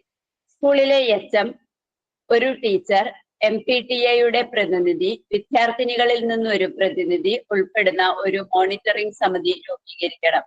ഇവരാരും ഡെസ്ക് സമിതിയിൽ ഉള്ളവരാകരുത്. പ്രവർത്തനങ്ങൾ നിരീക്ഷിക്കുന്നതിനോടൊപ്പം തന്നെ അവർക്ക് ആവശ്യമായ പിന്തുണ നൽകാനും മോണിറ്റർ സമിതിക്ക് കഴിയണം. അവരുടെ പ്രവർത്തനങ്ങളിൽ ഉണ്ടാവുന്ന പോരായ്മകൾ യഥാർത്ഥ സമയം ചൂണ്ടിക്കാണിക്കാനും സമിതിക്ക് കഴിയണം. നന്ദി. ഓക്കെ, അടുത്തത് Shaji sir 422 doctor N Shaji. ശരി, നന്ദി. എന്നോട് ഞാൻ പറയാൻ ഉദ്ദേശിക്കുന്നത് സ്കൂൾ വിദ്യാർത്ഥികൾക്ക് വേണ്ടിയിട്ടുള്ള 2 ചെറിയ പ്രോജക്റ്റുകളാണ്. നമ്മൾ സയൻസ് ചരിത്രം എടുക്കുകയാണെങ്കിൽ കഴിഞ്ഞൊരു 100 വർഷത്തിനകം നമ്മുടെ ശരാശരി പ്രതീക്ഷിക്കാവുന്ന ആയുസ് തന്നെ ഒരു 30-35 നിന്ന് 70-80 ഉയർന്നിട്ടുണ്ട്. അതിന് പ്രധാന കാരണം സയൻസിൽ, പ്രത്യേകിച്ചും ജീവശാസ്ത്രത്തിൽ, വൈദ്യശാസ്ത്രത്തിലൊക്കെ ഉണ്ടായ വളർച്ചയാണ്. അതിന് വലിയൊരു പങ്ക് നൽകിയത് സൂക്ഷ്മദർശിനികൾ അല്ലെങ്കിൽ മൈക്രോസ്കോപ്പുകളാണ്. എന്നാൽ നമ്മുടെ കുട്ടികൾ, മുതിർന്നവരും മൈക്രോസ്കോപ്പ് കണ്ടിട്ടുള്ളവരും ഉപയോഗിച്ചിട്ടുള്ളവരും വളരെ കുറവാണ്. അത് കുട്ടികളെ പരിചയപ്പെടുത്തുക എന്നുള്ള ഒരു ലക്ഷ്യത്തോടു കൂടി ഒരു പ്രൊജക്ട് നൽകാവുന്നതാണ്. അപ്പോൾ ഈ നല്ല ചില മൈക്രോസ്കോപ്പുകൾ ചില പരിചയപ്പെടുത്തുന്നു. കുട്ടികൾ അതിലൂടെ സൂക്ഷ്മ ലോകത്തെക്കുറിച്ചുള്ള കുറെ അറിവുകൾ നേടുന്നു. ഇതാണ് ഒരു പ്രോജക്റ്റ്. അതിന് വലിയ ചെലവൊന്നുമില്ല. ഇത് മൈക്രോസ്കോപ്പ് കൊണ്ടുപോകാനും അത് ക്ലാസ് എടുക്കാനായുള്ള ആൾക്ക് ചെറിയൊരു ഓണറേറിയം കൊടുക്കണം. അതുകൂടാതെ അവർക്കുള്ള ഭക്ഷണം, ഇങ്ങനെയുള്ള ചെലവുകൾ മാത്രമേ വരുന്നുള്ളൂ. ഇതേപോലെ തന്നെ രസകരമായിട്ടുള്ള മറ്റൊരു കാര്യമാണ്, നമ്മുടെ സയൻസിന്റെ ചരിത്രത്തിൽ വലിയൊരു പങ്ക് വഹിച്ചതാണ് ദൂരദർശിനികളുടെ അല്ലെങ്കിൽ ടെലിസ്കോപ്പുകളുടെ കണ്ടുപിടുത്തം. പണ്ട് കാലത്ത് നമ്മൾ ധരിച്ചിരുന്നത് ഭൂമിയാണ് പ്രപഞ്ചത്തിന്റെ കേന്ദ്രമെന്നും ഭൂമിയെ ചുറ്റുന്നതാണ് സൂര്യനും ചന്ദ്രനും ഒക്കെ എന്നാണ്. അതിന്റെ അടിസ്ഥാനത്തിലാണ് കുറെ അന്ധവിശ്വാസങ്ങൾ ഉണ്ടായിട്ടുള്ളത്. അതേസമയം ഗലീലിയോ പോലുള്ളവരെ ടെലിസ്കോപ്പ് ഉപയോഗിച്ചിട്ട് നടത്തിയ കണ്ടെത്തലുകളുടെ ഈ ധാരണകളെല്ലാം തെറ്റാണെന്ന് മനസ്സിലായി. അപ്പൊ അത് കുട്ടികൾക്ക് തന്നെ ഒരു ദൂരദർശിനി കൊടുത്തു കഴിഞ്ഞാൽ അവർക്ക് അതിലൂടെ നോക്കിയിട്ട് ശുക്രന്റെ ചക്രം, അതായത് ശുക്രന്റെ ഈ വൃദ്ധിക്ഷയങ്ങള്, ചന്ദ്രനിലെ കുഴികള്, വ്യാഴത്തിന്റെ ഉപഗ്രഹങ്ങളെ കണ്ടെത്തുക വഴി ഈ സിദ്ധാന്തങ്ങളെ നേരിട്ട് മനസ്സിലാക്കാനുള്ള ഒരു സാധ്യതയുണ്ട്. മാത്രമല്ല അതൊരു വലിയ കണ്ണുതുറക്കലായിരിക്കും പ്രപഞ്ചത്തെ കുറിച്ചുള്ള അറിവ് നേടുന്നതിന്. ഇത് ടെലിസ്കോപ്പുകള് ജില്ലയിൽ പലയിടത്തും അത് ഉപയോഗിച്ചിട്ട് വേണമെങ്കിൽ. അപ്പോ ഇത്തരത്തിലുള്ള മറ്റൊരു പ്രൊജക്റ്റാണ് ഈ ടെലിസ്കോപ്പുകൾ കുട്ടികളെ കാണാൻ വേണ്ടി ഒരു സാഹചര്യം ഉണ്ടാക്കുക എന്നുള്ളത്. അത് രാത്രി ചെയ്യാൻ പറ്റിയ പരിപാടിയാണ്. വൈകുന്നേരം ഒരു ക്ലാസ്സും തുടർന്ന് ഒരു രാത്രി നീണ്ടു നിൽക്കുന്ന നിരീക്ഷണം നടത്തുകയാണെങ്കിൽ നല്ല പരിപാടിയായിരിക്കും. ഇത് എനിക്ക് 2 പ്രോജക്റ്റിലാണ് അവതരിപ്പിക്കാനുള്ളത്. ഞാൻ പറഞ്ഞു കഴിഞ്ഞു. നന്ദി. അടുത്തത്, താങ്ക് യു സാറേ. അടുത്തത് ഡോക്ടർ MB ആന്റണി. ഞാൻ പദ്ധതിയുടെ പേര് ഇട്ടിരിക്കുന്നത് വർത്തമാനകാലം എന്നാണ്. വയോജനക്ഷേമത്തെ അടിസ്ഥാനമാക്കി നേരത്തെ തിരുവാണിയൂർ ഗ്രാമപഞ്ചായത്ത് നടക്കുന്ന കാര്യങ്ങളിലൂടെ ഷെയർ ചെയ്യപ്പെട്ടു. അതിന്റെ വേറെ വ്യത്യസ്തമായൊരു തലത്തിൽ നിന്നുകൊണ്ടുള്ള ചിന്തയാണ് അവതരിപ്പിക്കുന്നത്. നമുക്കെല്ലാം നമ്മളിപ്പോൾ ഗ്രൂപ്പിലിരിക്കുന്ന എല്ലാവർക്കും തന്നെ അറിയാം, വയോജനങ്ങളെ വളരെയധികം അവരുടെ ശതമാനം ഓരോ പഞ്ചായത്ത് തലത്തിലും മുനിസിപ്പാലിറ്റി തലത്തിലും എണ്ണം കൂടിക്കൊണ്ടിരിക്കുകയാണ്. അപ്പൊ നമുക്ക് അവരുടെ ആവശ്യങ്ങളും അത്യാവശ്യങ്ങളും മനസ്സിലാക്കിയുള്ള ദീർഘകാല അല്ലെങ്കിൽ ഹ്രസ്വകാല പദ്ധതികൾ ആവിഷ്കരിക്കാനുള്ള ഒരു തുടക്കം എന്നുള്ള രീതിയിലാണ് ഞാൻ ഇതിന്റെ ഈ പ്രപ്പോസൽ ഇവിടെ പറയുന്നത്. ലക്ഷ്യം എന്ന് പറയുന്നത് മാറുന്ന ജീവിത സാഹചര്യങ്ങളിൽ മുതിർന്ന പൗരർക്ക് ലഭ്യമാകേണ്ട സേവനങ്ങളെയും ക്ഷേമ പ്രവർത്തനങ്ങളെയും കുറിച്ച് അവബോധമുണ്ടാക്കൽ. ഇതാണ് ഈ പദ്ധതിയുടെ ഉദ്ദേശ ലക്ഷ്യമായിട്ട് പറയുന്നത്. ഗുണഭോക്താക്കളായിട്ട് നമ്മൾ പറയുന്നത് 60 വയസ്സിന് മുകളിൽ പ്രായമുള്ള മുഴുവൻ വ്യക്തികളും. ഇതിന്റെ പ്രവർത്തന പരിപാടി 2 പ്രോഗ്രാമായിട്ടാണ് പ്രപ്പോസ് ചെയ്യുന്നത്. ഇത് ഒന്ന് ഒരു അർദ്ധദിന ബോധവൽക്കരണ പരിപാടിയും, രണ്ടാമത്തെ നേരത്തെ തിരുവാണിയൂർ ഗ്രാമപഞ്ചായത്ത് പറഞ്ഞതുപോലെയുള്ള അവിടെ നടക്കാൻ നടത്താൻ വേണ്ടി അത് പ്ലാൻ ചെയ്തിരിക്കുന്ന ആരോഗ്യ മേഖലയിലുള്ള പരിപാടികൾ. അതിൽ ആദ്യത്തെ പരിപാടി എന്ന് പറയുന്നത് ഗ്രാമപഞ്ചായത്ത് മുനിസിപ്പാലിറ്റി തലങ്ങളിൽ വാർഡ് അടിസ്ഥാനത്തിൽ നടത്തപ്പെടേണ്ട പ്രോഗ്രാമുകളാണ്. ഒരു അർദ്ധദിന സെമിനാർ എന്ന് പറയുമ്പോഴേക്കും അല്ലെങ്കിൽ ഒരു വർക്ക്ഷോപ്പ് അല്ലെങ്കിൽ ശില്പശാല എന്ന് പറയുന്നത് ഉദ്ദേശിക്കുന്നത് അവിടെ പ്രധാനപ്പെട്ട 3 വിഷയങ്ങൾ ആ വാർഡിലുള്ള മുഴുവൻ വയോജനങ്ങളെയും ഒരുമിച്ച് സംഗമന രീതിയിൽ കൊണ്ടുവന്ന് ആ വേദിയിൽ ഒന്ന് ദേശീയ സംസ്ഥാന വയോജന നയത്തെക്കുറിച്ചുള്ള അവതരണം, ഒരു 20 മിനിറ്റ് വളരെ രസകരമായിട്ട് അവതരിപ്പിച്ച് സംസാരിച്ച് പോകുന്ന ഒരു രീതി. രണ്ടാമത്തത് കേന്ദ്ര സംസ്ഥാന തല പദ്ധതികൾ, വിവിധ പദ്ധതികൾ, വിവിധ സ്കീമുകൾ, ഏതൊക്കെയാണ് പരിപാടികൾ, എന്തൊക്കെയാണ് ഇതിനെക്കുറിച്ച് വിശദീകരണം. ഇതൊരു 20 മിനിറ്റ് 25 മിനിറ്റ് സമയം കൊണ്ട്. പിന്നെ മൂന്നാമത്തെ വിഷയം നമ്മൾ ഏറ്റവും വളരെ വേഗത്തിൽ കേരളത്തിൽ നടപ്പാക്കാൻ പോകുന്ന വലിയൊരു സംവിധാനമാണല്ലോ കേരള സംസ്ഥാന വയോജന കമ്മീഷൻ. അപ്പൊ അതിന്റെ ആ കമ്മീഷനെ കുറിച്ചും അതിന്റെ പ്രവർത്തനങ്ങളും സേവനങ്ങളും എന്തൊക്കെയാണ് എന്നുള്ളത് ഒന്ന് അവതരിപ്പിക്കുക. അപ്പൊ അങ്ങനെ ഒരു അവയർനെസ് ഉണ്ടാക്കലാണ് ആ ഒരു അർദ്ധദിന സെമിനാറിന്റെ ഉദ്ദേശം. ഏകദേശം ഒരു 3 മണിക്കൂർ സമയം നീണ്ടു നിൽക്കുന്ന ഒരു സെഷൻ. അതിനകത്ത് അവർക്ക് എല്ലാവർക്കും തന്നെ ആ സമയത്ത് ഒരു റിഫ്രഷ്മെന്റും ചായയൊക്കെ കൊടുക്കുന്ന രീതി വേണം. അതിനങ്ങനത്തെ ഒരു പ്രോഗ്രാം ഓരോ വാർഡിലേക്കും നമ്മളൊരു 7500 രൂപ അതിനുവേണ്ടി ചെലവഴിക്കണം എന്നുള്ളതാണ് ഒരു പ്രപ്പോസലായിട്ട് വയ്ക്കുന്നത്.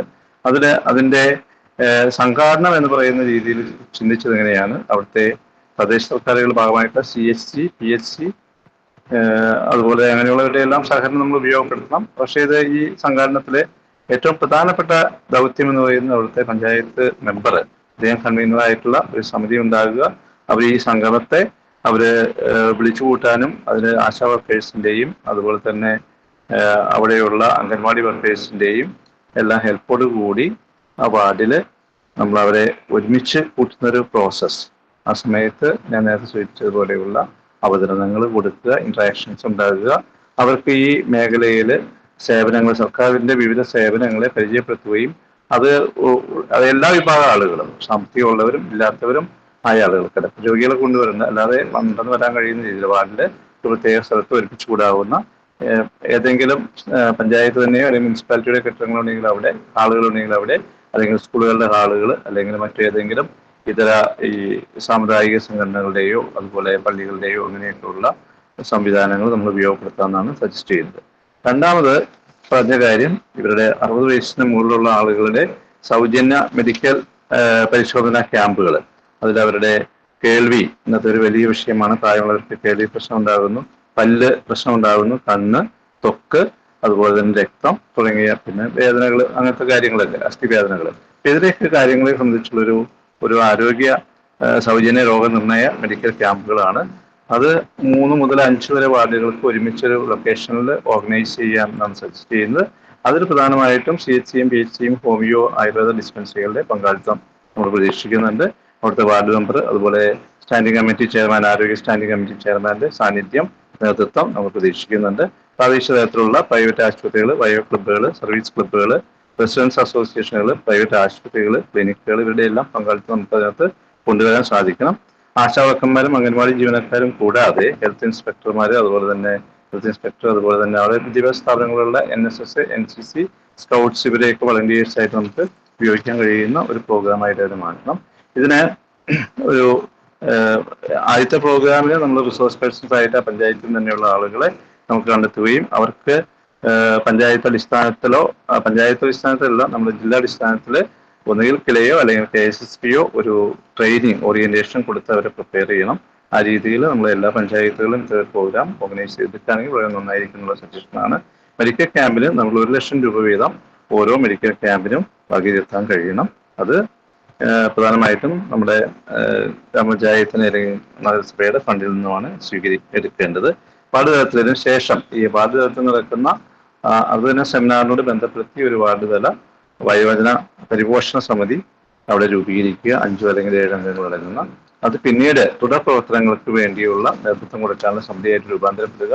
വാർഡ് അടിസ്ഥാനത്തിൽ തിരുവാണിയൂർ പഞ്ചായത്ത് ചെയ്യുന്ന പോലെയുള്ള വയോ ക്ലബ്ബുകളോ അല്ലെങ്കിൽ പകൽ വീടുകളോ മറ്റു വയോജന പാർക്കുകളോ അതുപോലെയുള്ള ഇനീഷ്യേറ്റീവ്സ് പഞ്ചായത്തിന്റെ പ്രത്യേകതകൾ അനുസരിച്ച് സ്ഥലത്തുള്ള ആളുകളുടെ താല്പര്യമനുസരിച്ച് മുന്നോട്ട് പോകണം. അങ്ങനെ ഒരു ആശയമാണ് ഞാൻ മനസ്സിൽ വെച്ചുകൊണ്ടാണ് ഇതൊരു മാറ്റർ ഇപ്പോൾ വാക്കാൽ പറയുന്നത്.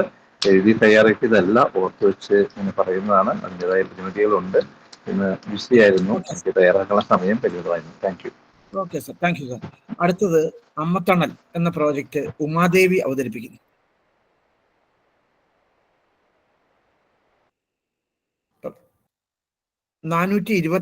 ആണ് നമ്പർ. ഹലോ, നമസ്കാരം.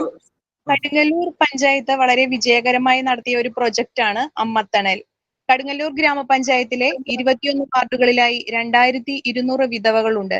ഇതിൽ നിരാലംബരും നിസ്സഹായരും ഒറ്റപ്പെടലിൽ കഴിയുന്നവരുമുണ്ട്. ഒറ്റപ്പെടൽ മാനസികമായി അവരെ തളർത്തുന്നു. ഈ ദുരവസ്ഥ പരിഹരിക്കുവാനുള്ള ശ്രമമായിട്ടാണ് ഈ പ്രൊജക്ട് ഞങ്ങൾ നടത്തിയത്. ഇതിൽ കണ്ടെത്തിയ പ്രശ്നങ്ങൾ 2200 വിധവകൾ എന്നത് പഞ്ചായത്തിലെ സ്ത്രീജനങ്ങളുടെ 11%. ഞങ്ങളുടെ പഞ്ചായത്തിലെ 16-ാം വാർഡിൽ നടത്തിയ അന്വേഷണത്തിൽ ഇതിൽ 18 പേരോളം രാത്രിയും പകലും വീട്ടിൽ തനിയെ കഴിയുന്നവരാണ്. 65 വയസ്സിനും 75 വയസ്സിനും മധ്യ പ്രായമുള്ള ഇവരിൽ ചിലരുമായി നടത്തിയ വർത്തമാനത്തിൽ നിന്ന് ഞങ്ങൾക്ക് മനസ്സിലാക്കാൻ സാധിച്ചത് ഇവർ മാനസികമായി വലിയ സമ്മർദ്ദം അനുഭവിക്കുന്നതായിട്ടാണ്. പരസ്പരം ഒന്ന് വർത്തമാനം പറയുവാൻ വിഷമിക്കുന്നവർ, മരുന്ന് വാങ്ങി നൽകാൻ സഹായത്തിന് ആളെ അന്വേഷിക്കുന്നവർ, എന്തിനെ താൻ ജീവിക്കണം എന്ന് വരെ ചിന്തിക്കുന്ന ഒരു ഘട്ടത്തിലാണ് ഞങ്ങൾ ഈ ഒരു പ്രൊജക്റ്റുമായി ഇവരെ സമീപിക്കുന്നത്. ഇതിന്റെ ലക്ഷ്യം പകൽ നമ്മുടെ വാർഡിലെ താല്പര്യമുള്ള നിരാലംബരായ 6-7 പേരടങ്ങുന്ന വിധവകൾക്ക് ഒരു വാർഡിൽ ഒത്തുചേരാൻ ഒരിടം, അവർക്ക് ഒരുമിച്ചിരുന്ന് ഭക്ഷണം കഴിക്കാനും ഭക്ഷണം പാചകം ചെയ്യാൻ കഴിയുന്നവർക്ക് മറ്റുള്ളവർക്ക് ഭക്ഷണം പാചകം ചെയ്ത് അവരുടെ പഴയകാല കാര്യങ്ങൾ സംസാരിക്കാനും, അതുപോലെ ഏതെങ്കിലും ഒരു വീട്ടിൽ ഒത്തുകൂടുമ്പോൾ ആ വീട്ടിൽ സാമ്പത്തികമായി ബുദ്ധിമുട്ടാണെങ്കിൽ അവർക്ക് വേണ്ട അരിയും കറി വയ്ക്കുവാനുള്ള സാധനങ്ങളും വാങ്ങി സാമ്പത്തികമായി സഹായിക്കാനും ഈ പ്രൊജക്ട് മൂലം ഞങ്ങൾക്ക് സാധിച്ചിട്ടുണ്ട്. അതുപോലെ പഞ്ചായത്തിലെ 10 വാർഡുകളിൽ ഓരോ അമ്മത്തണൽ കൂട്ടം രൂപീകരിക്കാനാണ് ഞങ്ങൾ ലക്ഷ്യമിട്ടത്. അത് ഞങ്ങൾക്ക് സാധിച്ചു. ഇതിന്റെ ഗുണം ലഭിച്ചത് കടുങ്ങല്ലൂർ ഗ്രാമപഞ്ചായത്തിലെ 5, 6, 8, 11, 12, 14, 16, 17, 19, 20, 21 എന്നീ 10 വാർഡുകളിലാണ് ഞങ്ങൾ ഇപ്പോൾ ഇത് നടത്തിക്കൊണ്ടിരുന്നത്. അതുപോലെ ഇതിനു വേണ്ടി ഞങ്ങളെ സഹായിച്ചത്, ഞങ്ങൾക്ക് ഇതിനു വേണ്ടി ഇവരെ കണ്ടെത്തുന്നതിന് ഞങ്ങളെ അംഗൻവാടി ടീച്ചർമാരുടെ സർവേകളിൽ നിന്നാണ് ഞങ്ങൾ ഇങ്ങനെയുള്ള ആളുകളെ കണ്ടെത്തിയതും അതിനുവേണ്ടി നമ്മൾ ICDS സൂപ്പർവൈസർ ഞങ്ങളുടെ ഇംപ്ലിമെന്റിംഗ് ഓഫീസറായി ഞങ്ങൾക്ക് വേണ്ട എല്ലാ സഹായ സഹകരണങ്ങളും നൽകി കൂടെ നിന്നു. അവർക്ക് ഒരു നേരത്തെ ഭക്ഷണം വാങ്ങാൻ കഴിവില്ലാത്ത ആളുകൾക്ക് ഞങ്ങൾ PHCയിലെ ഡോക്ടറുടെ സേവനം മാസത്തിൽ ഒരു പ്രാവശ്യം എല്ലാ വാർഡിലും PHCയിലെ ഡോക്ടറുടെ സേവനം നടത്തി ഉറപ്പുവരുത്താൻ ഞങ്ങൾക്ക് സാധിച്ചു. മരുന്ന് വാങ്ങാൻ കഴിവില്ലാത്തവർക്ക് മരുന്ന് വാങ്ങിക്കൊടുത്തിട്ട് അവരുടെ പൈസ അതിന്റെ ബില്ല് ICDS സൂപ്പർവൈസർ വഴി ഞങ്ങൾക്ക് ICDS സൂപ്പർവൈസർക്ക് കൊടുക്കാൻ സാധിച്ചിട്ടുണ്ട്. അതുപോലെ വർഷത്തിൽ ഒരിക്കൽ പഞ്ചായത്തിൽ ഈ അമ്മത്തണലിലെ അമ്മമാരെ എല്ലാവരെയും സംഘടിപ്പിച്ചുകൊണ്ട് ഞങ്ങൾക്ക് അവർക്ക് ഒരു ദിവസത്തെ സന്തോഷം എന്ന രീതിയിൽ നടത്തുവാൻ ഞങ്ങൾക്ക് സാധിച്ചു. അതിനുവേണ്ടി പഞ്ചായത്തിൽ പ്രൊജക്ട് വച്ചു. അതിന്റെ ചെലവ് എന്ന് പറയുന്നത് 1,41,000 രൂപയാണ് നമ്മൾ വച്ചത്. അതിനുവേണ്ടി മോണിറ്ററിംഗ് കമ്മിറ്റി, സോഷ്യൽ ഓഡിറ്റ് എല്ലാ പ്രവർത്തനങ്ങളും നടത്തി. ഓരോ പ്രവർത്തനത്തിന്റെ ഘട്ടത്തിലും പ്രൊജക്റ്റിൽ നിർദ്ദേശിച്ച പോലെ കാര്യങ്ങൾ നടപ്പാക്കപ്പെടുന്നു എന്ന് ഉറപ്പുവരുത്തി. വനിതാ വർക്കിംഗ് ഗ്രൂപ്പിലെ പ്രൊജക്ട് എഴുതാൻ നേതൃത്വം നൽകിയ 3-4 പേരെ അതിന് ചുമതലപ്പെടുത്തി. നിർവഹണ സമയത്ത് നേരിടുന്ന പ്രതിസന്ധി പരിഹരിക്കാനുള്ള നിർദ്ദേശങ്ങൾ നൽകി. കൗൺസിലിംഗിന് പരിചയമുള്ള ഒരാളുടെ നേതൃത്വത്തിൽ സന്നദ്ധതയുള്ള പ്രവർത്തകർ പ്രശ്നങ്ങൾ, ഫലങ്ങൾ അടക്കം പഠിക്കാൻ തയ്യാറായി. ഓരോ കേന്ദ്രങ്ങളിലെയും അംഗങ്ങളുടെ അനുഭവങ്ങൾ, പരിമിതികൾ എന്നിവ ചോദിച്ചറിയാൻ സാധിച്ചു. അവർ ഒരു ദിവസം ഞങ്ങൾക്ക് ഇവരുടെ പ്രശ്നങ്ങൾ എന്താണെന്ന് മനസ്സിലാക്കാനും അവരുടെ കൂടെ നിൽക്കാനും അവരുടെ മാനസികമായി അവർക്ക് ധൈര്യം നൽകാനും ഞങ്ങൾക്ക് സാധിച്ചു. വരവ് ചെലവ് കണക്കുകൾ സോഷ്യൽ ഓഡിറ്റ് ടീമിന്റെ സാന്നിധ്യത്തിൽ അവതരിപ്പിച്ചു. ഇത് കടുങ്ങല്ലൂർ പഞ്ചായത്തിന്റെ ഒരു നല്ല വിജയമായിരുന്നു ഈ പ്രൊജക്ട്. Thank you Madhavi. അടുത്തത് നമ്മുടെ കയ്യിൽ ലഭിച്ച പ്രോജക്റ്റ് പ്രകാരം ഇനിയുണ്ട് 4-5 എണ്ണം. പ്രോജക്റ്റ് അവതരണം അവസാനിപ്പിക്കുകയാണ്. നമ്മൾ 200 പേരുണ്ടായിരുന്നു, 46 പേർ ഇപ്പോൾ കുറവാണ്, നമ്മുടെ കൂടെ ഇല്ല. പ്രോജക്റ്റിന്റെ പേരുകൾ ഞാൻ പറയാം. ഒന്ന് ലിറ്റിൽ തിയേറ്റർ, വിമൻസ് തിയേറ്റർ, വനിതാ നൃത്ത സംഘം, സർഗോത്സവം, വിജ്ഞാന കേന്ദ്രം. ഇങ്ങനെ 4-5 പ്രോജക്റ്റുകൾ കൂടി അവതരിപ്പിക്കേണ്ടതുണ്ടായിരുന്നു. സമയത്തിന്റെ പ്രശ്നം കൊണ്ടാണ്